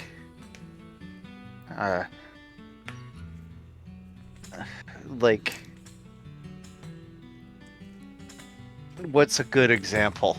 Like playing like Final Fantasy VI and like there's some random like I don't know I don't memorize all the weapons, but like say there's like a random mithril sword or whatever, Sure. and like it's just a random drop that you picked up at halfway through the game, and like they decide to do a plot twist where it's like that mithril sword you picked up halfway through the game, yeah, that's actually going to be the key to the universe or whatever. It's like if the Zappy Ring suddenly became the Tasmanian Tiger's most pivotal plot points. Yes. Adam Cadbury cannot wield the power of demons. He has too much of a creamy sugar center. There you go. He's tried to be an edgelord, but he's secretly got a creamy nougat filling. I know you very well. We, the Council of Seven, in our efforts to rejuvenate the planet, first researched the makeup of Phil Gaia. Also, I'm very glad we didn't do this last stream. I would have been so tired. Fair. We derived a hypothesis based on various perspectives. We called this the Phil Gaia hypothesis. We've seen this name before.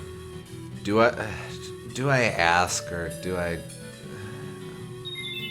Okay. Would we be able to prove this planet was a single life form? Right. Okay. In order to test our theory, we created you, the Phil Gaia sample.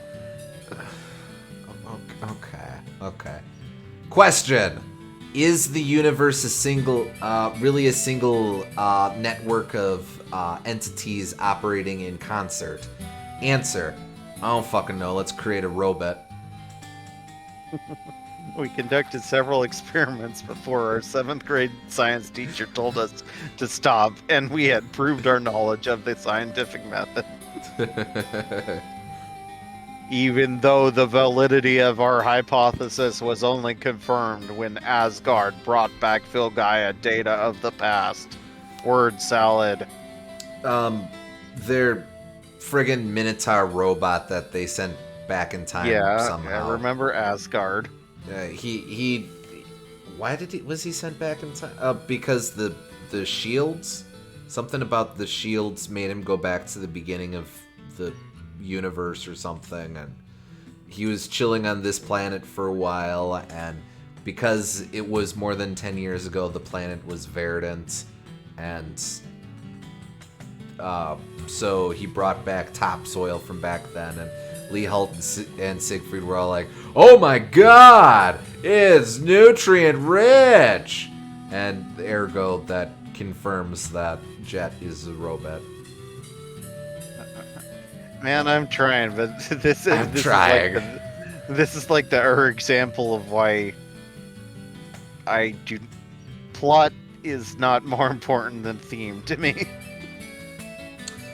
But I swear, we're gonna have like an entire session that's just us trying to shop this story, because I have lots of thoughts. I really am gonna want to do a deep dive into what the hell this is all about and try to restructure it, but we can do a deeper dive later.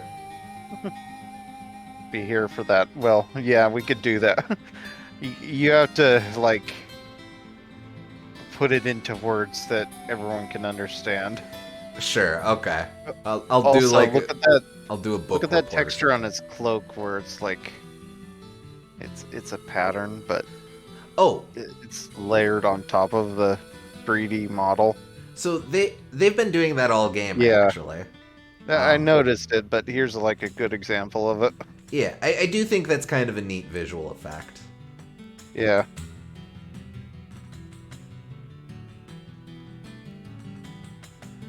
I use the emboss pattern in Photoshop CS2. A little bit. To us, you were but a mere sample. You took on human form while we took up the challenge of playing God. However, to our colleague Elliot, you were much more than that. He had lost his only son days ago Fucking Astro Boy. when he placed his son's figure over yours and continued to raise you inside the sample pod. Up until the very moment of the Yggdrasil tragedy. My life? My life was made from Filgaia? Warner most likely rescued you from the sample pod during the accident. Warner, of course, being Arkansas's dad. You were named after Elliot's son, Jet the Hawk Sr. Okay. You were created to withstand any environment and adapt. You were also bestowed with the Ergot Lamb, which was converted into an arm, so that you may use it as a terminal to link with the life force of Filgaia. Oh, right. He had to use his gun to interface with the computer in the World Tree computer. Okay. Yeah. Oh, okay! That pretty much surmises your origin, I guess. Hold on. This one Hold on, I have to post this on the server. Bear with me a sec.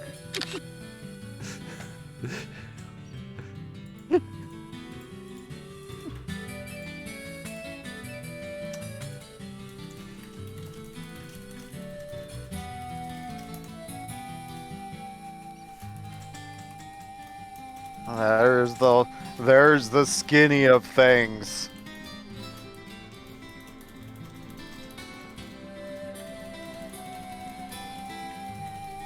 It is, as how they say, the lowdown. Okay. Your own personal data.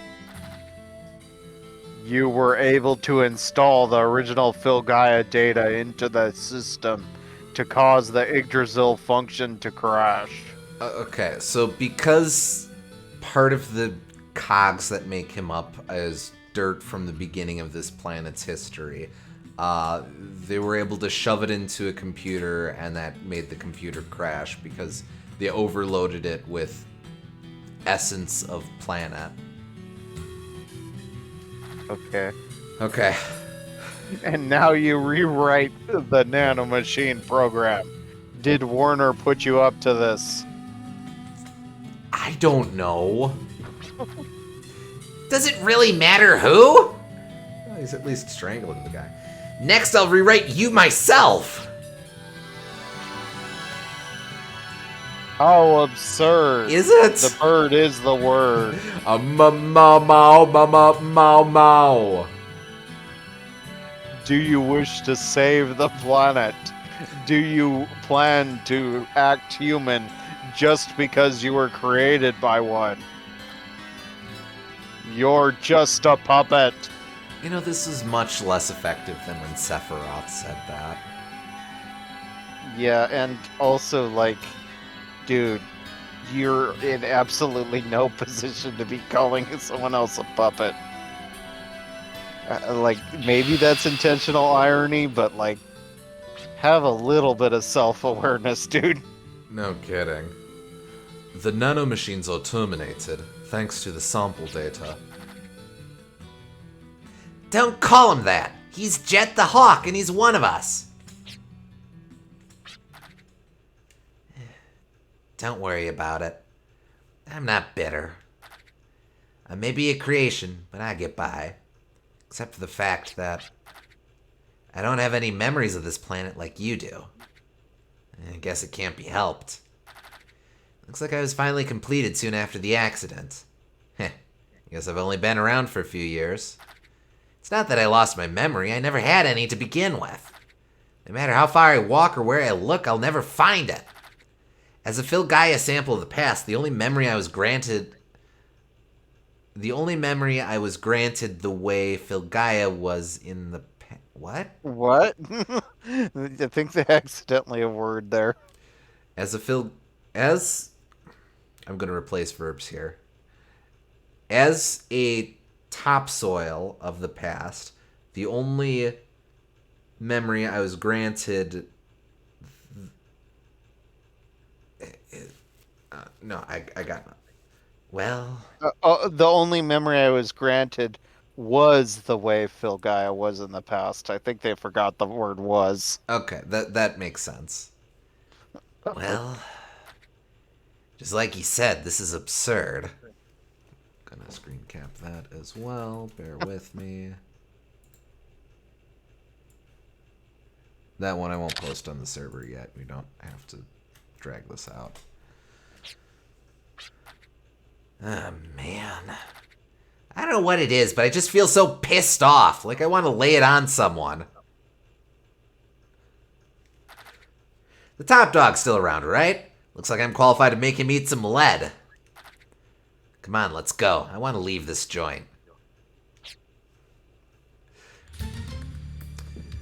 As a Phil Gaia sample of the past, the memory I was granted in the past, the way Phil Gaia was in the past, was in the past. And just like he said, it's in the past, and it was absurd in the past, too. Yeah, no, I don't want to fucking fight some asshole. Okay, it's just these dicks. Why did they even have random encounters in the dramatic room where you just fought the big bad? No kidding.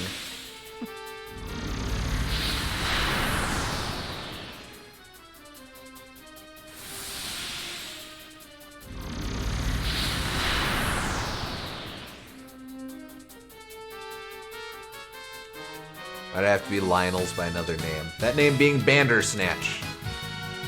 Yes, there. Alice in Wonderland. There's also a Jabberwock in this dungeon for some reason. No word on whether or not there are any Jub Jub birds.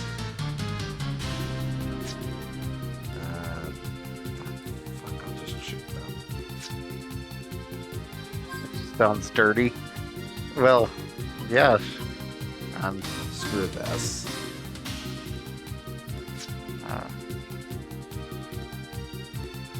Lewis Carroll made Alice in Wonderland. Yeah.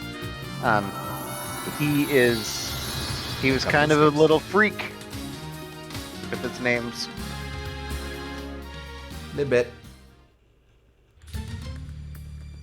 Reminds me of a time that I had a staff writer try to convince me Anson Dribble Snatch was a real name that he got at a concert. What? Oh, is this... Uh-oh. Oh, no! I need to... Well, no, don't... Bomb the wall. Bomb it faster! Didn't bomb it good enough. Okay, let's do this again, but better.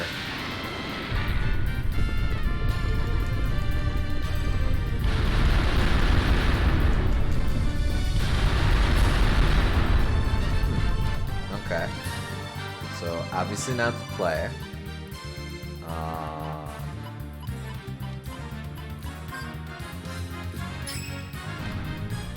Sluggy the Unshaven eat your heart out. Yeah, maybe that is the plan. I just need to time this. Okay.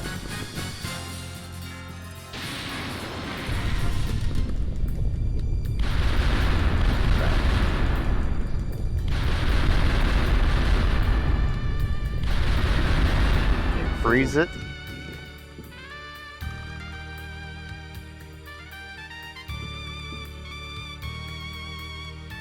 Oh, freeze it.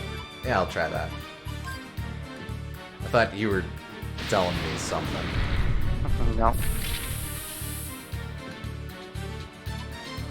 In fact, that is precisely what I needed to do.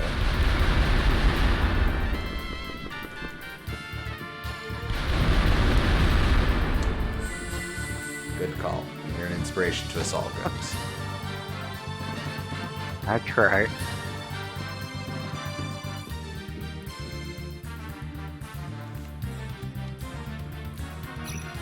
No. Oh, good.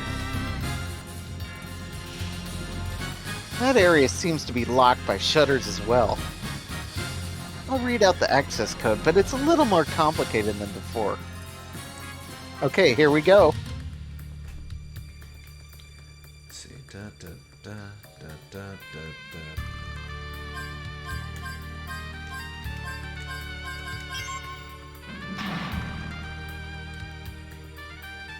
If the information from the computer is correct, that connected demon should be in that room. Conceited demon.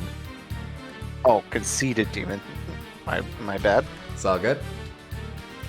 Be sure to take all precautions. He's able to use the teardrop to heal himself. It makes me so angry just remembering it. That teardrop was supposed to be mine. Might be a good idea to steal it from him before he can use it. You guys have any other tactics? I actually do have the ability to steal stuff. I might have to try that. I mean, it is pretty rare that you use steal mechanics in boss fights. Although, just kind of saying that you have to do that kind of defeats the purpose. But Yeah. like, I get it. I get that it would be really unintuitive otherwise.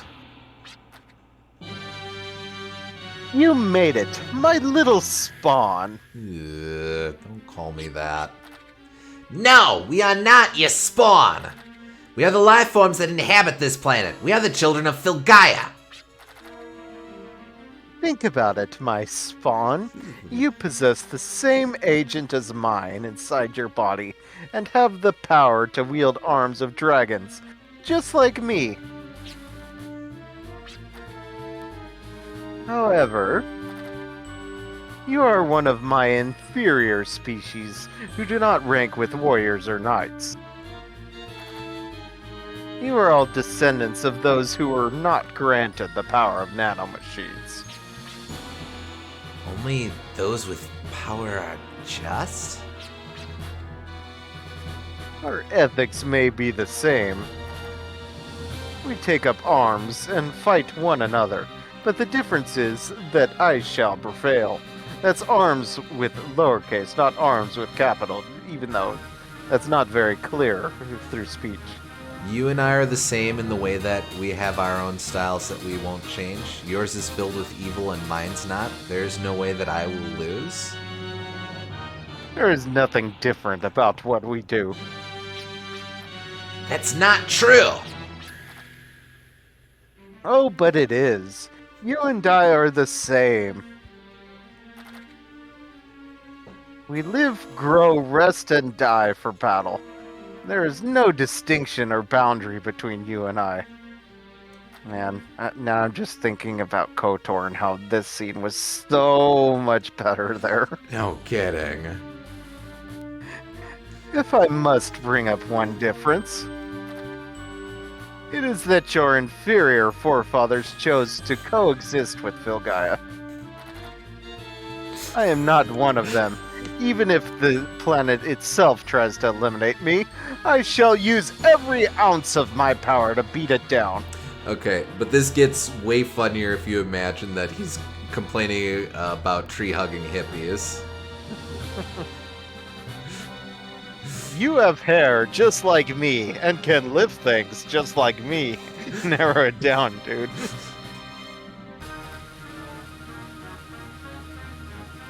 For as long as I have power, I will bring Filgaia to its knees. Wahahaha! To walk hand in hand and to live the best you can is a strong bond you'll never understand. I won't let you make a mockery of life. Alright, new boss theme. Okay. Alright, how do I want to do this?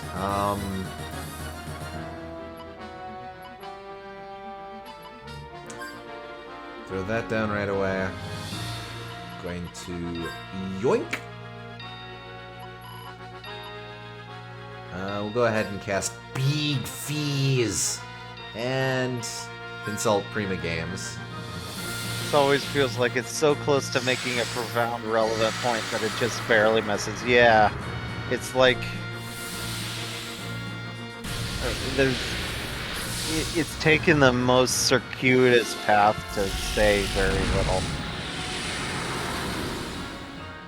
Like, it's at the end of the day, like, the themes are pretty basic. They're like war bad.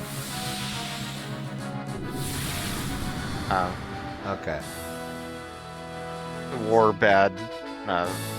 Destroying the planet bad. Humanity bad, but we can work past humanity being bad. Like, these are not very new concepts for a JRPG. And like, it's one of those where it doesn't have to be a unique concept. It just has to be done interestingly. Yeah. This- And it's not done interestingly because there's so much technobabble to get there. All right, wait a sec. Watch when it rotates around on the front of his armor. What the hell is going on with that? Oh, wow. That's some codpiece, dude. I didn't want to say codpiece, but yeah. That's what it is. It's a codpiece. That's not even a dirty word. That's literally what the armor's called. Okay, yeah. Little overcompensating. Okay, what the hell was I actually? I was casting gun. I was using the gun magic on him. And it even has like a defined head on it. It's weird. Like, even more phallic than the things known to be phallic in human history. Cast Psych Up.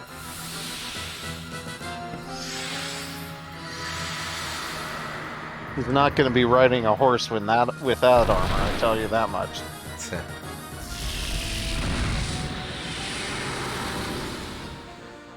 Okay, I'm gonna have to do a lot of healing every turn.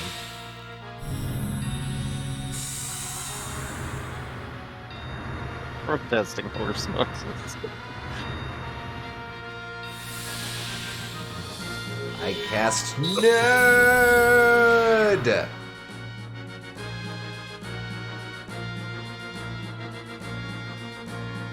Wait, I have to... Oh, yeah, thank you. Okay. Mystic and Potionberry. Cast Gun on you. Cast Gun on you. And...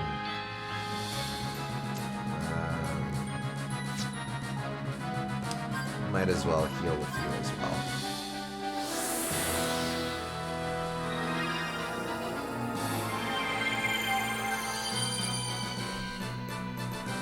I gotta get my reps in. Gotta run over here. Taste the negative rainbow, bitches.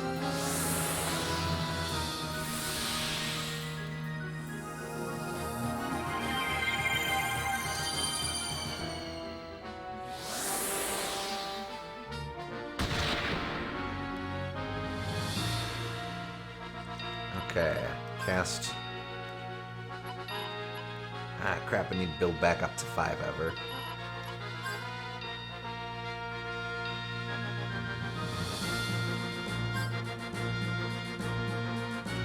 Let's just get up. It's really decent.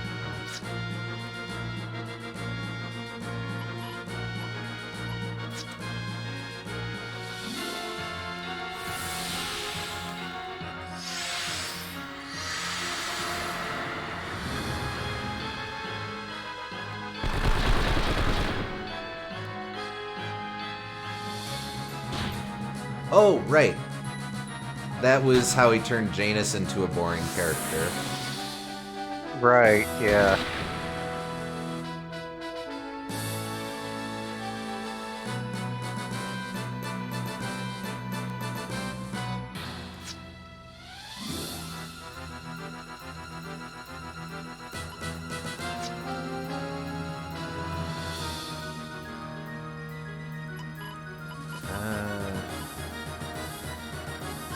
just to get a feel for where his magic resist is at.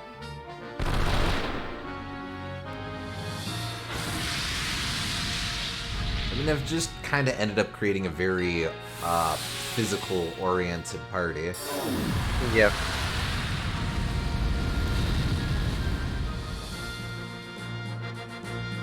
I think the game kind of funnels you into that, though. I bet.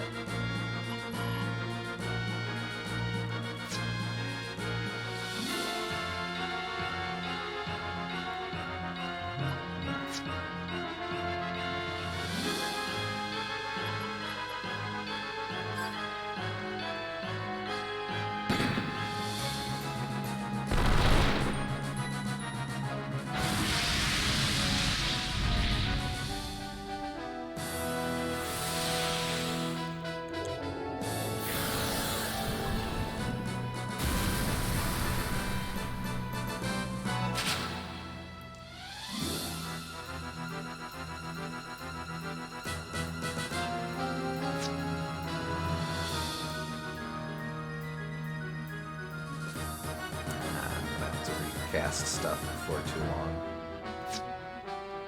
I'll keep shooting for now.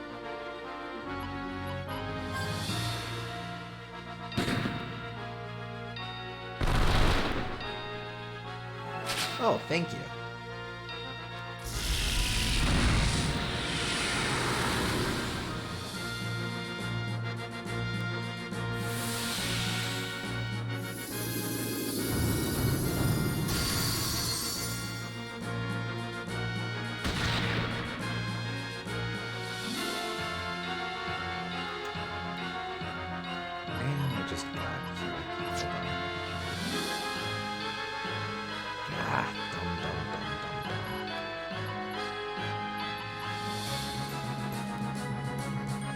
That's okay. I can heal with you. You cast Aura on you. Cast Nerd with you. Cast Big Fees with you.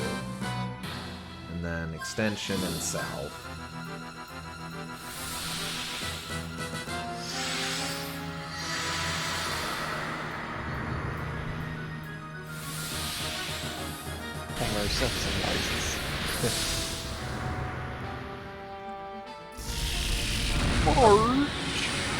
The Reddish goes down.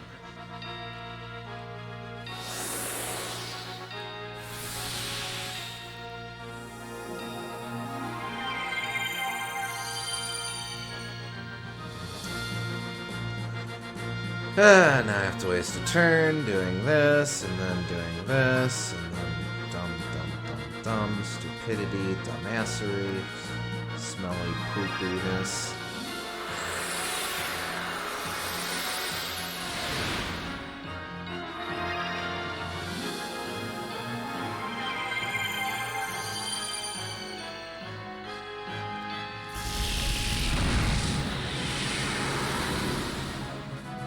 Well, don't take her down. We like her.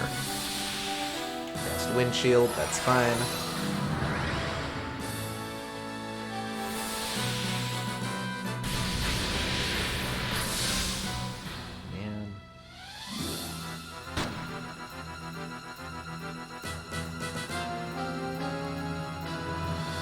We stand Air Kansas. Just gonna fucking shoot ya. Extension and Salve. He might be about to overwhelm me. I think he's gonna roll Negative Rainbow as his next skill. Nope. Yep, this is it.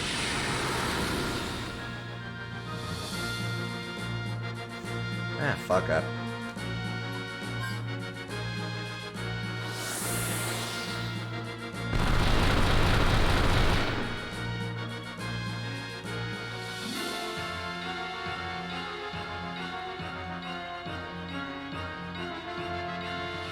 Can I dump a summon on his ass? I don't think I've used you. I'm gonna dump you on his ass.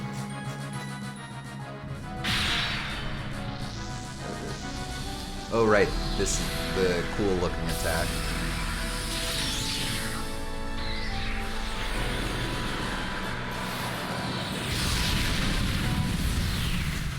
Fuck you.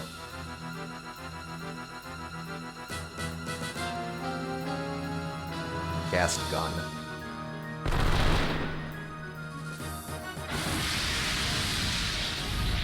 Yeah, okay. Alright, let's try that again.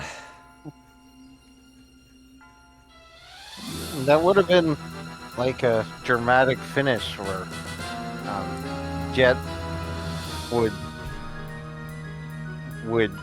establish his own humanity by defeating his own creator or something. Yeah. It was a layup that just didn't shake out, but yeah. Okay. Psych up right away.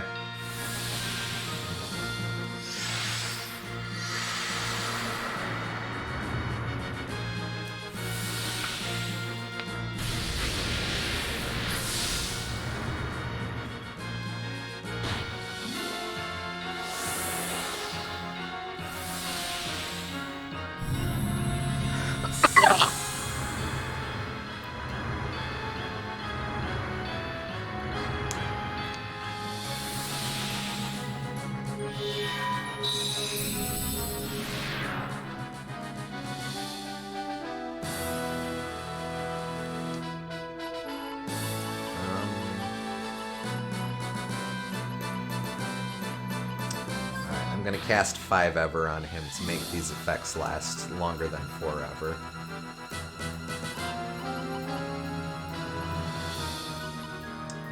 Oh, wait, no, I have to steal his stupid dumbass shit. Do I open with Gatling? Eh.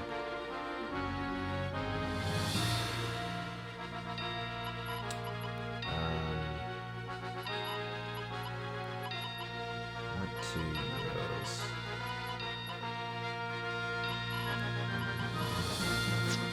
Yeah, why not?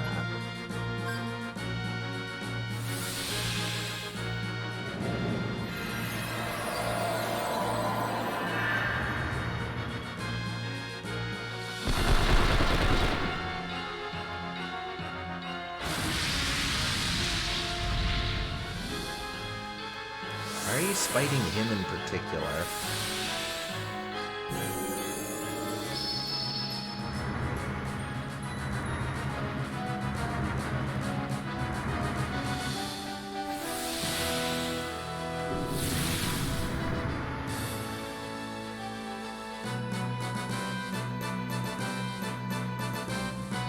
Just checking something.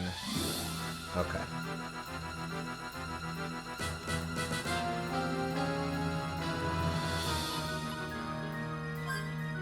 Throw up that on you as well. Alright, you can start casting gun. And you're gonna have to cast gun for a while yourself.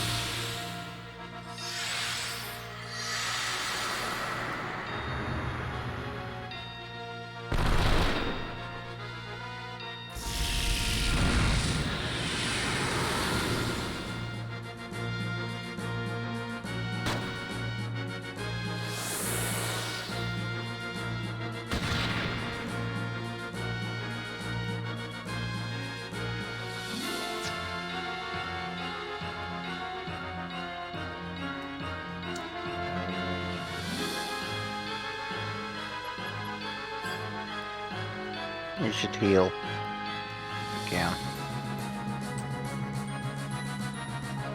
I'm alright for a little bit. Next turn I will heal, though. You should be ahead of the curve, I think.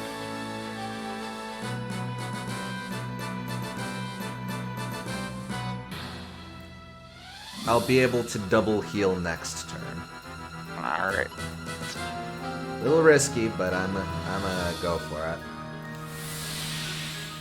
Wait, no, I didn't want to. Ah, god damn it!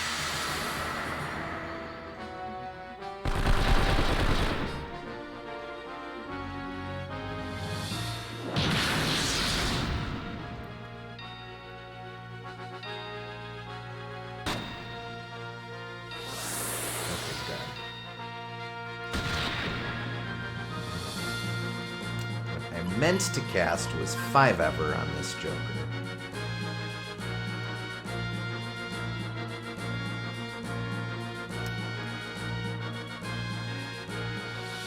Shoot, shoot, extension, and salve. Only a single heal because he did not go for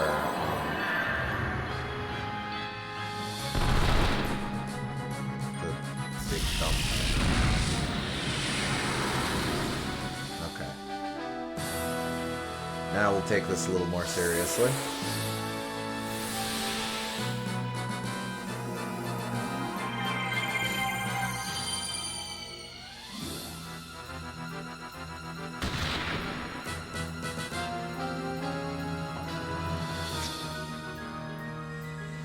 Mystic and Potion Berry.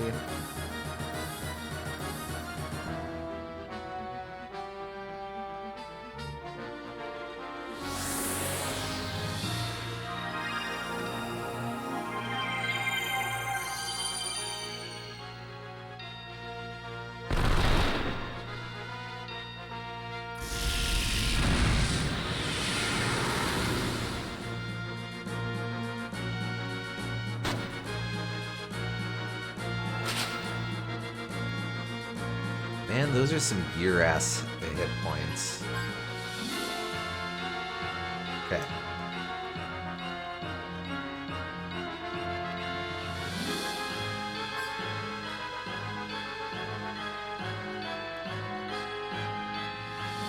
Extension and salve once again.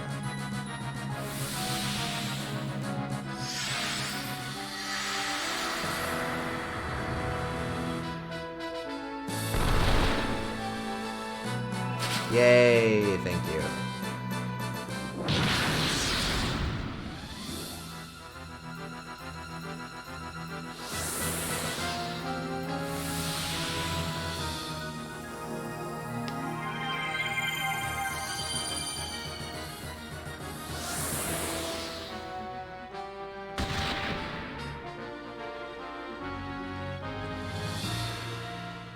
Let's see.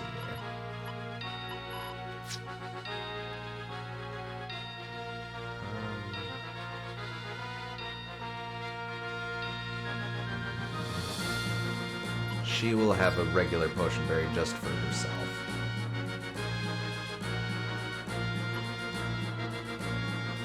Good time to Gatling. I'm gonna see if I can't get hurt a little bit before I Gatling.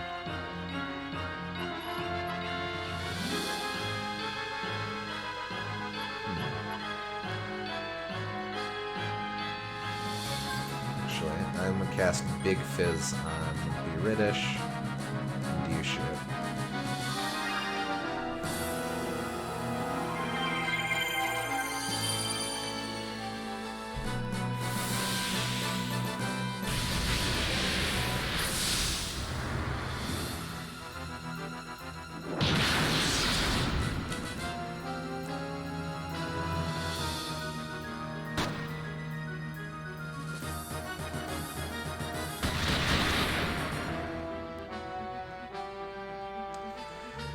Okay.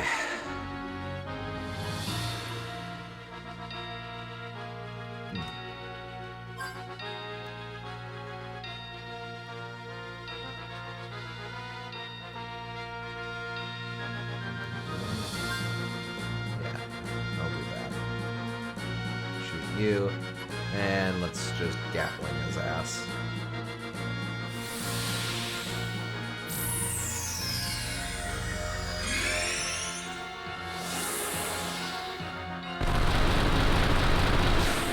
He's dead. Ugh! Yes! That power! The power of battle and destruction!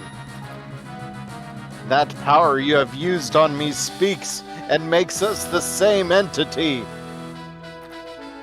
You like the killing, don't you? Oh, you, sir, are no liquid snake.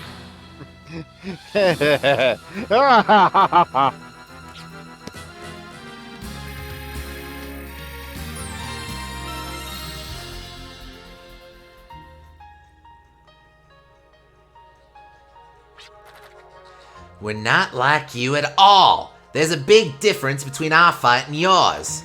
We fight, risking our lives to protect what's important to everyone. But your fight brings forth extinction and destruction. That's it.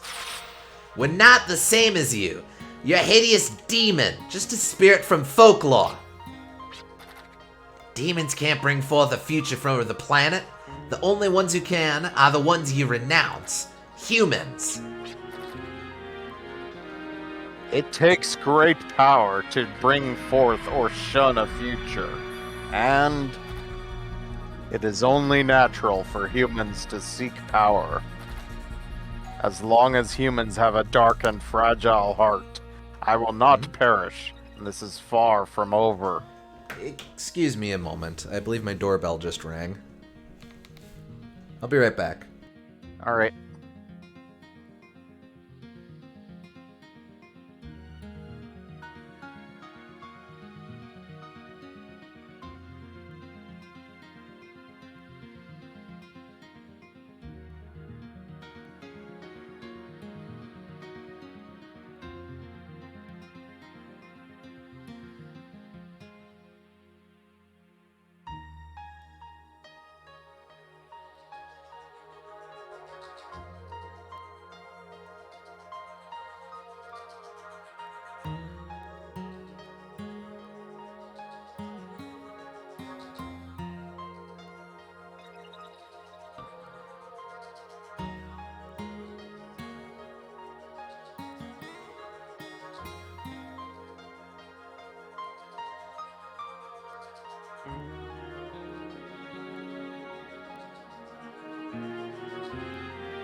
Look at him just inhale.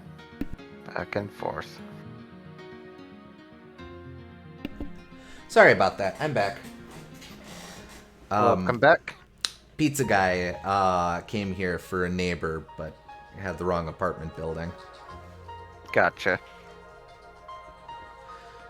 All right. Anyways, he's saying some crap.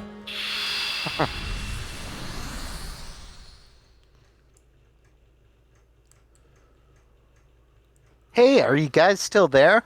All of a sudden, the power level of all systems went way down. Did you guys do something? Well, we killed a man. We defeated the demon, Siegfried. Maybe that's the reason. Anyway, retreat to your entry point.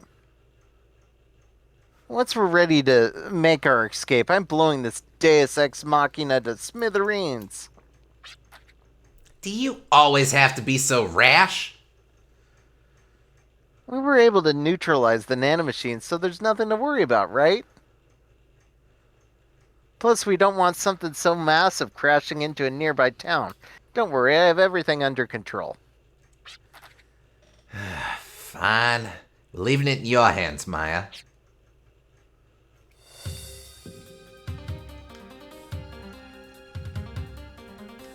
Just making sure there isn't anything.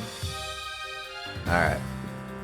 So is this gonna be a big escape sequence or something? No? No, I don't want to fight dumbasses. No!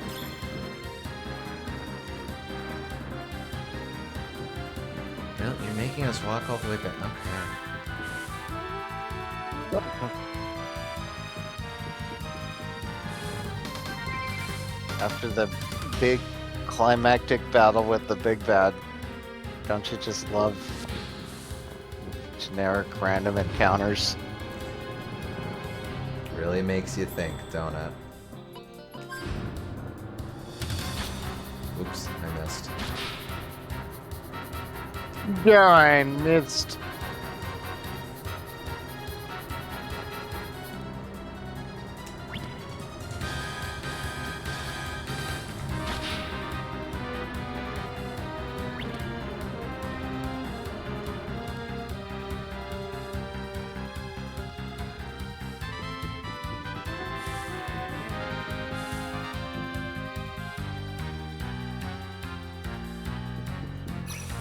No. Okay.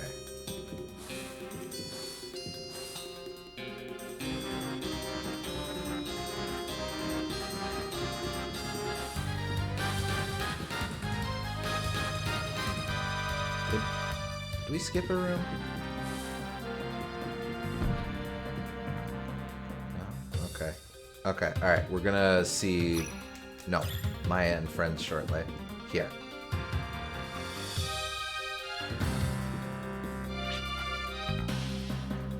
Your trust in us is an honor. Oh. Do not worry about us. Please be on your way. Oh. Hey, wait a sec.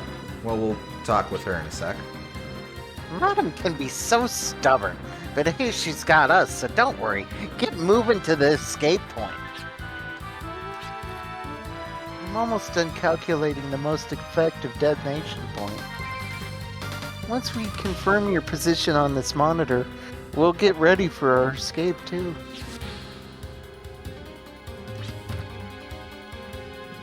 Hurry to the escape point. Leave the rest to us. Will you get moving already? I can't see the keyboard when you stand in my way like that. I guess that's the real Maya. When she's not cosplaying as a badass. Or maybe that is her cosplay. She's being a nerdy tech whiz. Ah, if only. Screw this.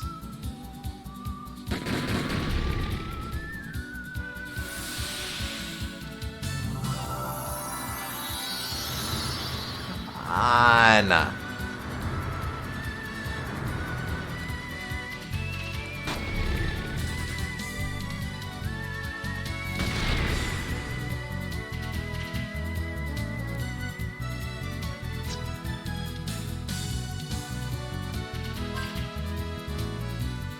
Screw this. Summon.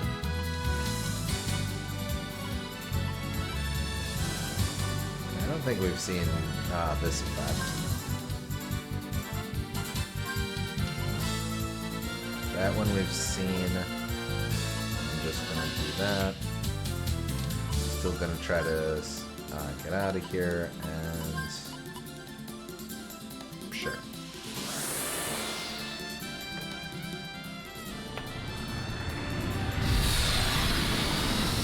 Oh, right, this one. Mortal Kombat? Heart punch! You're not supposed to do your fatality on yourself, dude.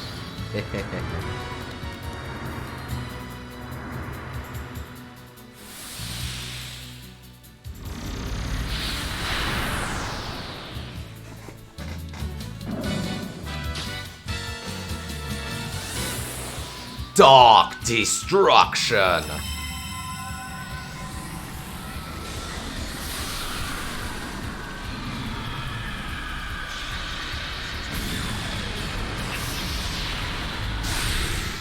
Chomp.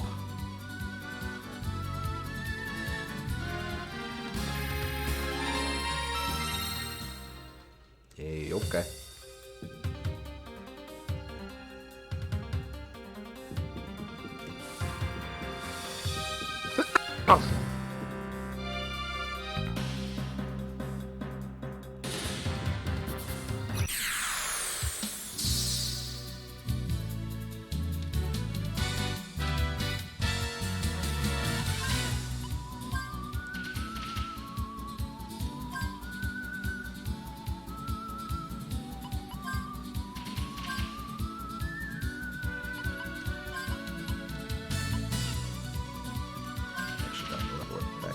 is.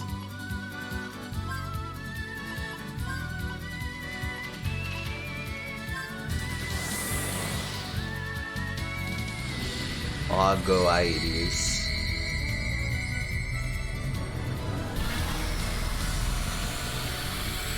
Like, I'm just gonna laser beam my eye on you.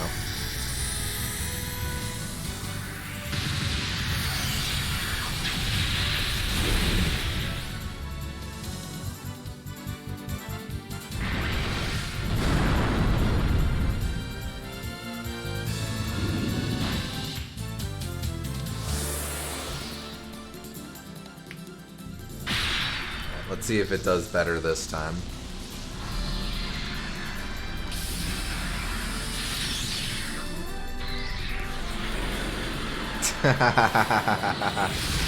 Whoops. Oh, I see. It just automatically ejects foes. That would be why it didn't work on the boss.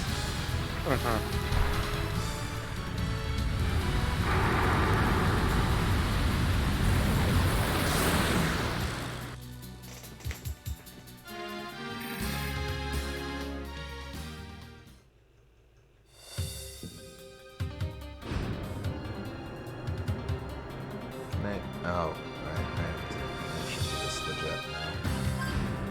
Oh, sorta.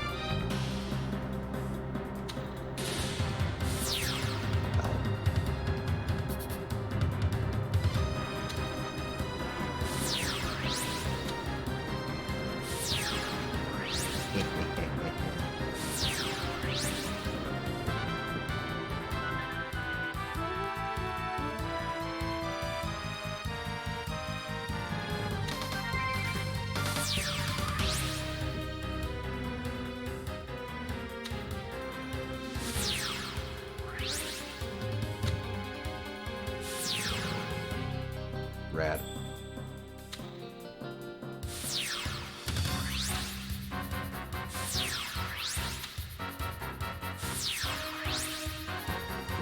Don't walk into a wall. Okay. Okay, I just confirmed that they made it to the escape point. Once we're done setting the self-destruct system, we'll have to make our escape too. Huh, sis? Oh no. Sis? Yes, we'd better start preparing. Everyone get ready. What about you? Listen. In order for everyone to escape, someone has to stay behind and operate the machines, right? And there's only one escape pod, so one person has to stay behind. And as the leader of this group, it's my duty to bring up the rear. She completely changed her look. This is, if I understand the subtext of, or her whole subplot, this is what she actually looks like. She inexplicably has the power to transform into different literary figures based on the manga she reads. And it turns out she's been doing that this whole game to appear badass. Mm-hmm. Also, hi and happy Halloween. But sis...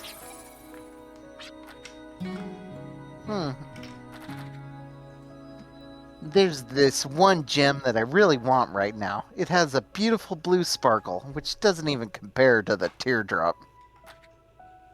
That's gonna be our next target. I promise I'll meet up with you, so hurry on without me. Hey, but you better... You better keep your promise.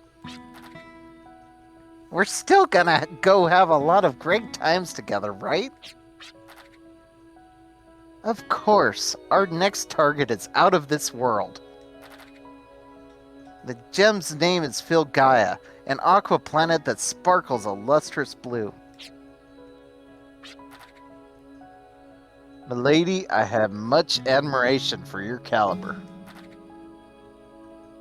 I had devoted this sword to the late Lord Schrodinger, but I now wish to devote it to you, Maya Schrodinger, as my mistress. Please accept. Todd Dukakis, do you promise to subdue all obstacles that stand in our way with this sword?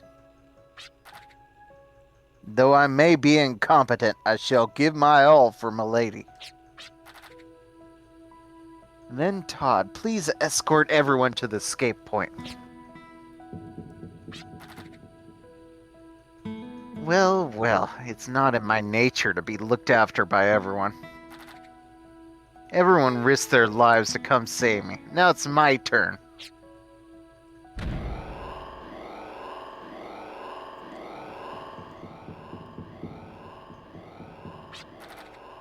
You made it. I was getting nervous there for a second. Hey, where's Maya? Please wait a little bit longer. My sister will be here. I know she will.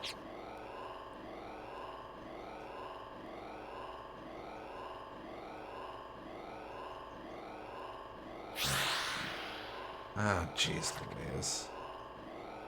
How can I succumb to an inferior species such as them? However, they have yet to realize the true terror behind my half-flesh, half-machine structure. The power I have lost can always be regained and absorbed. By the power of these Fafnir dragons, I shall become a dragoon. I will be invincible.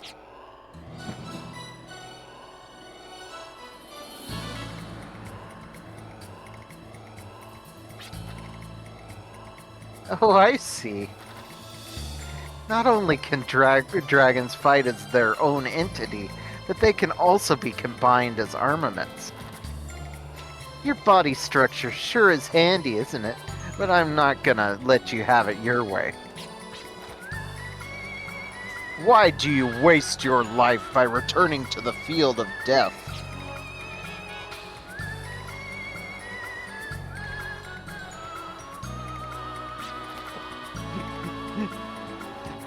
A Fafnir horn. Clever. In my weakened state, you might actually be able to defeat me. But how do you plan to control it? You may be able to handle typical arms, but it will take a spirit on par with my half-flesh, half-machine structure. Now I see. You yourself are a spirit generator that cannot be rivaled by any demons. Even an idiot would have figured that out. I'll make you regret you even met me. Yeah!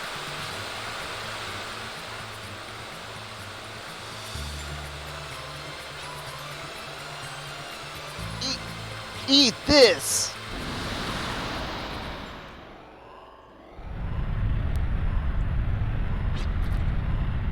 Oh no, I may be too late.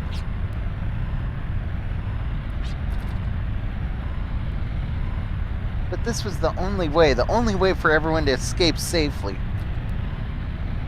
It never crossed my mind until now, but am I going to die? It all seems so surreal. I wish I had finished reading it.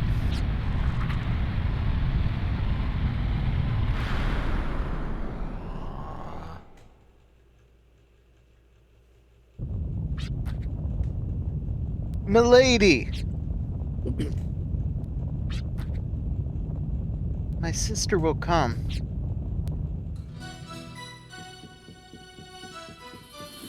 Oh, yeah, she's fine. Don't worry about it.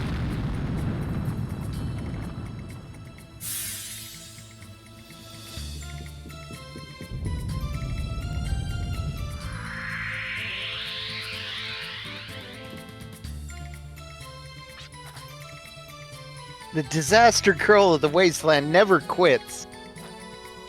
And neither will I. As the protagonist, Martha Jane Connery, I will make it out of here through hell or high water.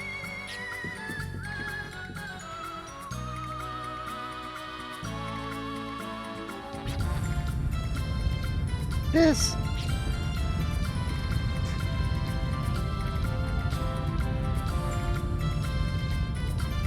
Weird, but Maya gets to be awesome, so I'll allow it.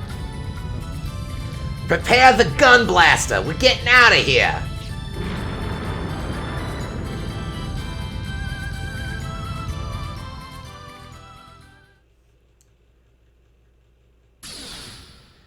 What? Oh, are we gonna find out what your deal is? Huh?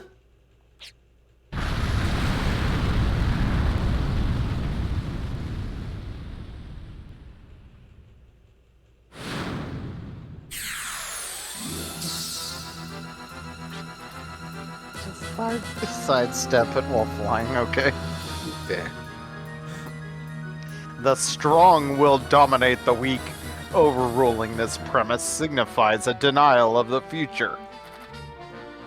Seeking battle and victory, I wish to continue the existence of the human race.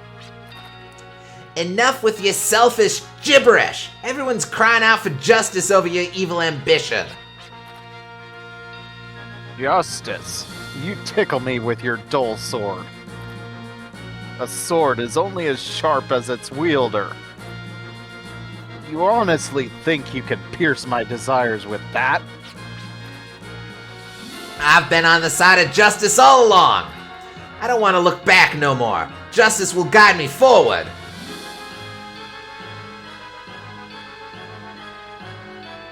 What? I don't know.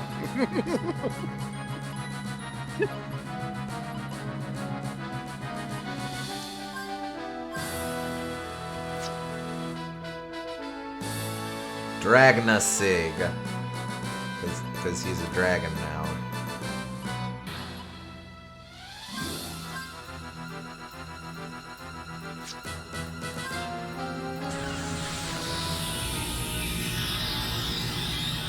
I guess that explains those giant rocket thrusters on the back.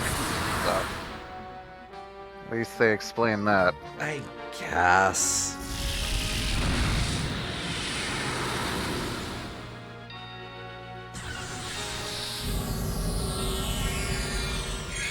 So y'all are sounding a bit exasperated with this game. We've kind of gone through a journey with that. Like, Yep.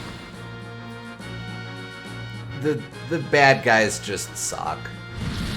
The bad guys really suck, and they kind of kill the mood of the whole game, and the tone shift is like... It's common in the genre, but I really, really wish it wouldn't have done it. Mm-hmm.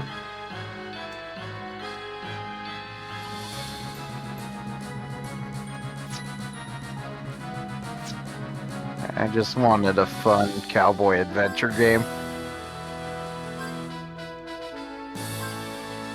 And it was there for like the first half of the first chapter.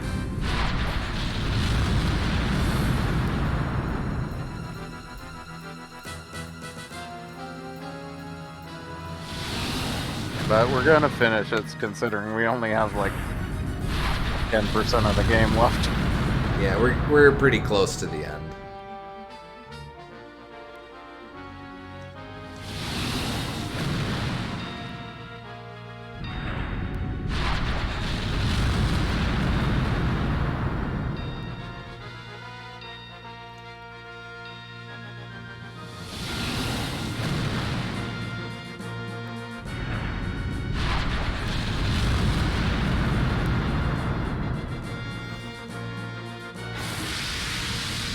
Even from the brief bits I've seen, I definitely see how it strays a bit from being the Western it's built up to be.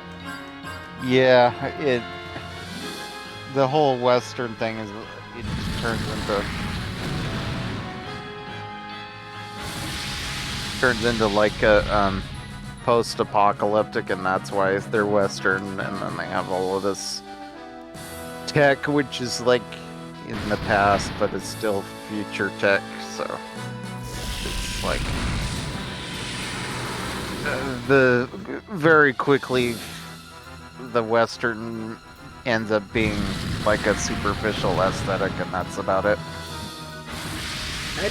I don't inherently mind genre shifts and stuff like that. It's just it's trying to come across as more profound than it actually is by having its bad guys fixate on technobabble. Mhm.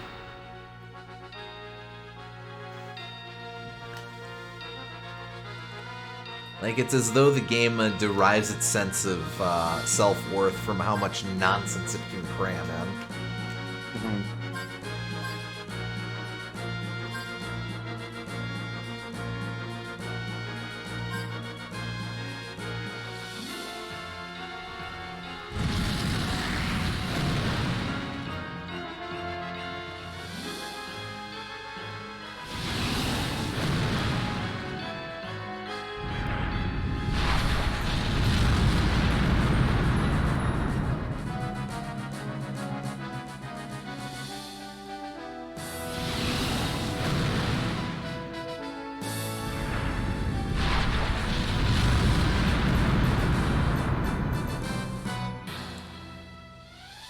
Alright, here we go. We're having Be British use the Super Mega Ultra attack.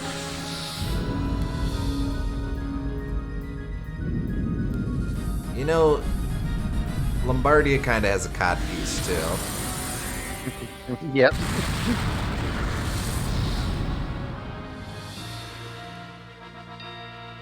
Anyway. Okay, good. That's an achievement. That's end of chapter 3. Now's our chance! Combine our forces with Lombardia's. Focus on one point. May all our mistakes and sins burn in the flames of atonement and launch the way to our future. And all these unique portraits just for this one scene.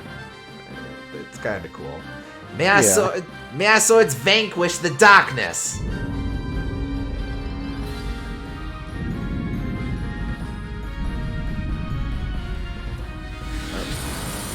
We're literally performing the attack we just performed. You gotta do it twice.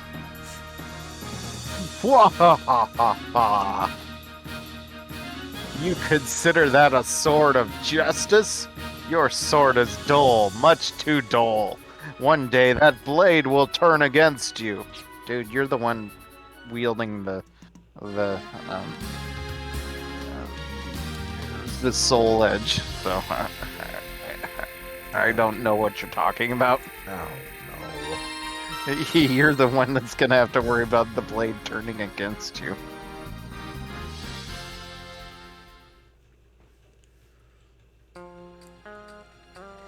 It's over. We won, right?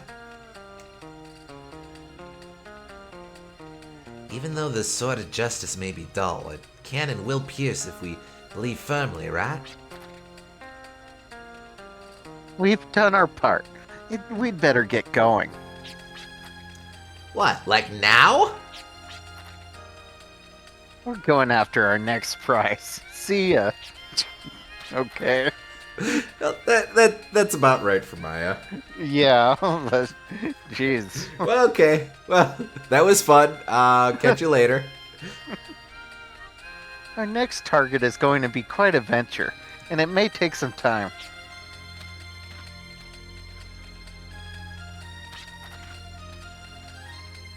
Yeah, at least I'll be entertained for a while. So wait a sec. Are homunculi just identified by the fact that they have got scarves over their mouths? I don't know. So, after being coaxed in by Granny, we came this far and ended up saving the world. Let's go back to Baskar to cash in big time. Never did I imagine our encounter on the train would lead to this. Me neither. Even though the four of us met by coincidence, and had our own reasons and motives, we were able to accomplish a goal together. I don't think fate had anything to do with it. We did it by our own free will. Okay. Let's all report back to Hale.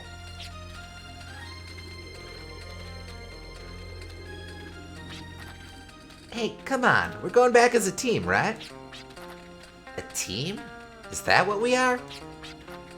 Naturally. I guess. A team always sticks together. Right, Daddy?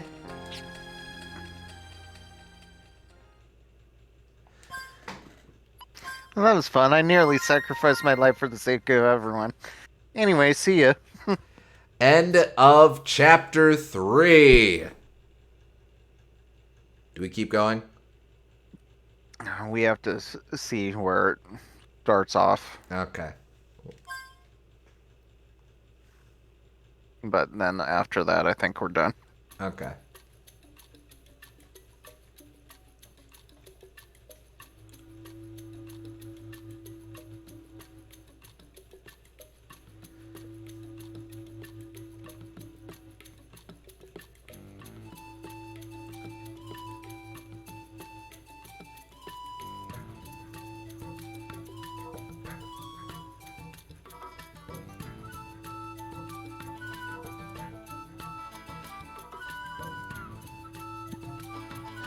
Fortnite dance. No, no, no.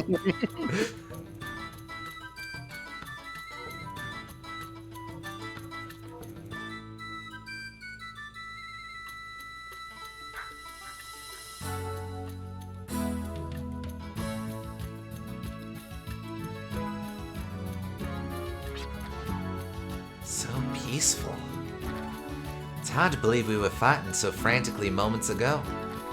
Just don't seem real. Can't believe a cub drifter like me got involved in a battle over Filgaia, one with the help of many comrades. I fought to save the world. Maybe it's natural that it doesn't feel real. I mean, this was like a fantasy straight out of a picture book. Then what kind of things do seem real? Nothing comes to mind. I guess these things aren't supposed to. Hey, having fun? Star of the party shouldn't be sitting out here by herself. Yeah, my face was getting all hot. I just need to cool off. Oh, okay. By the way, have you seen Shane? He's been gone for a while. Shane? Nah, I haven't seen him. Come to think of it, I haven't seen Jet either. Yeah, you're right. I'll help you look. Looks like I'm okay. Hey, have you been drinking?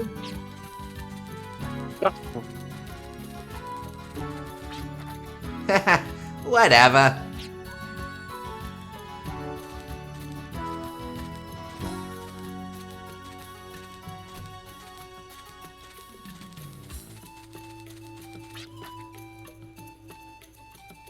There you are.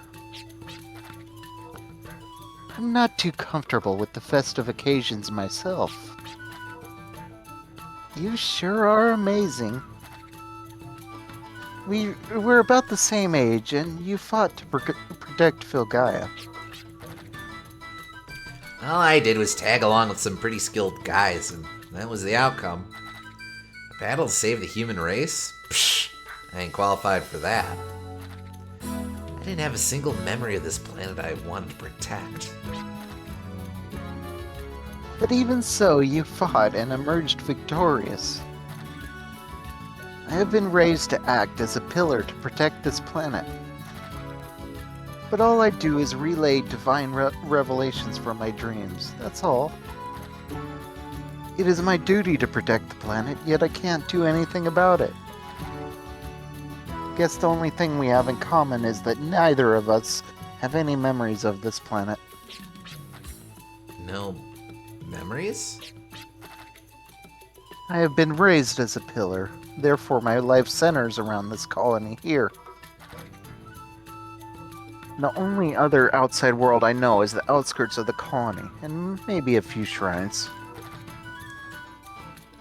The rest, I just use my imagination, based on the stories of Filgaia my brother tells me. I don't know anything about this Filgaia I'm supposed to protect. Plot twist, they're the same guy. So in that sense, I have no memories of this planet. Do you think that one day I too will be able to risk my life and fight for the planet as you and my brother did? You can't avoid battles when the enemy comes right at you. And as long as you're not scared, your body will react naturally. That is, if you have no reason to back off. That's what it means to fight. As long as you have the will to move forward, anyone can fight. Actually, maybe you fight to move forward.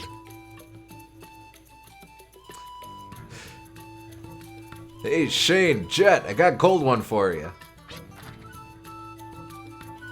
Oh. Yeah, whatever.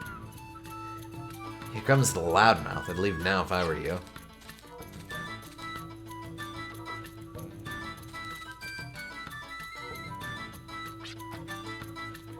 Green child.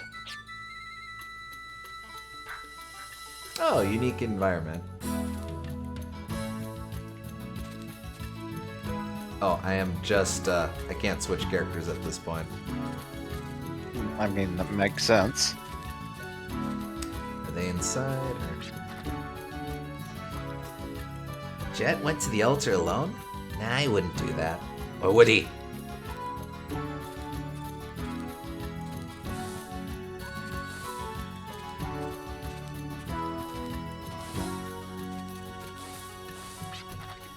I don't think he would just get up and leave the village. But I wonder why Jet always gives us the cold shoulder.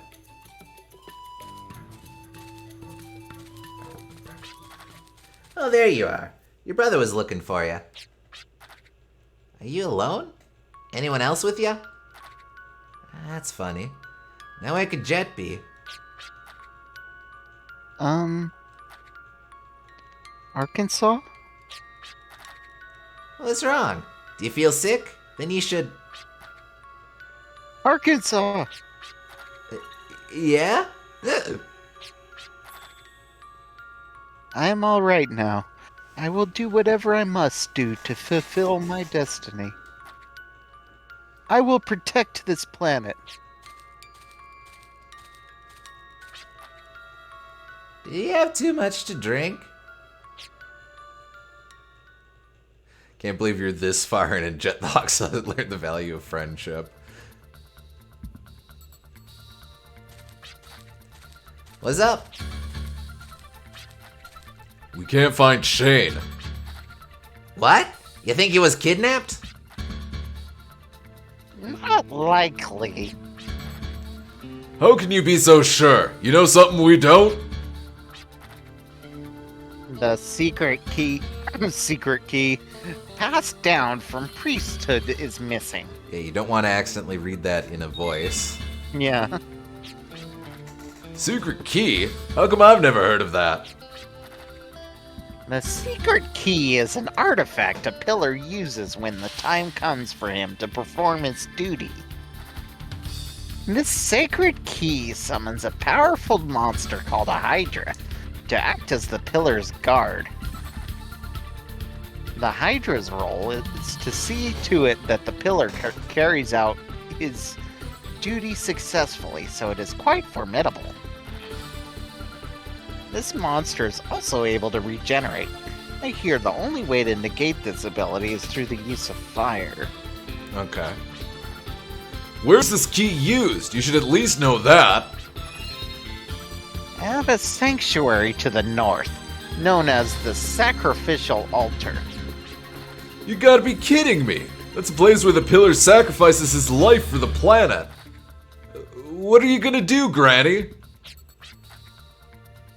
Nothing. This was Shane's decision. There isn't anything I can do about it. Then I'm gonna drag Shane back whether he likes it or not. That's what I decided, so you can't do anything about it.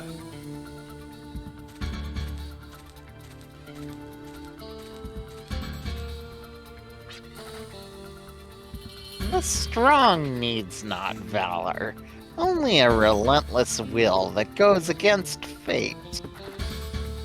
Perhaps it is not the pillar that supports Filgaia, but fellows such as them. So now we're just aping the plot to Magic Knight Rayearth? Oh, thank you, game. It's a little intimidating having both horse and dragon Zord next to me, but whatever. Also, that really... the scale is a little weird here when you put the horse right next to the dragon Zord. No kidding. Alright, I am just... We can talk to people later, but I'm just going to quick save the game now. And at some point, we've got a story to read, too. But Yeah. we can do that later. So, It's a rare Filgaian giant horse. it's actually... I actually am kind of cautiously optimistic about this last chapter. I like the idea of, like, a little... bonus, like... more humble thing after the climax where it's just about the two brothers. I hope it's something like that. Something tells me it won't be, but I do hope that it's at least a little more grounded. Yeah. Or... I was wondering, what the hell are we doing at this point? We've killed off those jerkolas. I guess there's Spooky Girl, but... Well, we're gonna have to find out what Spooky Girl's all about. Yeah. Oh, we got lyrics again.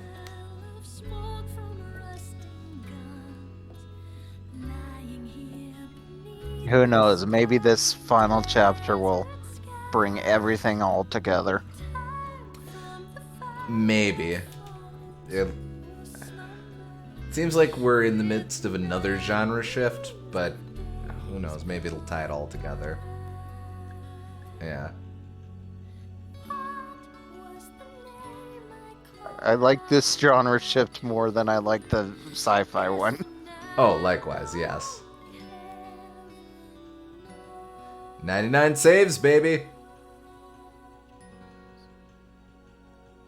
Gosh, we played for 3 hours, but on the clock, the game clock, we've only iterated 1 hour. That tells me the other 2 hours were just all cutscenes and crap. Yep. Hey. Ah, well. Well, hey, thanks for tuning in, folks. We're getting close to the end.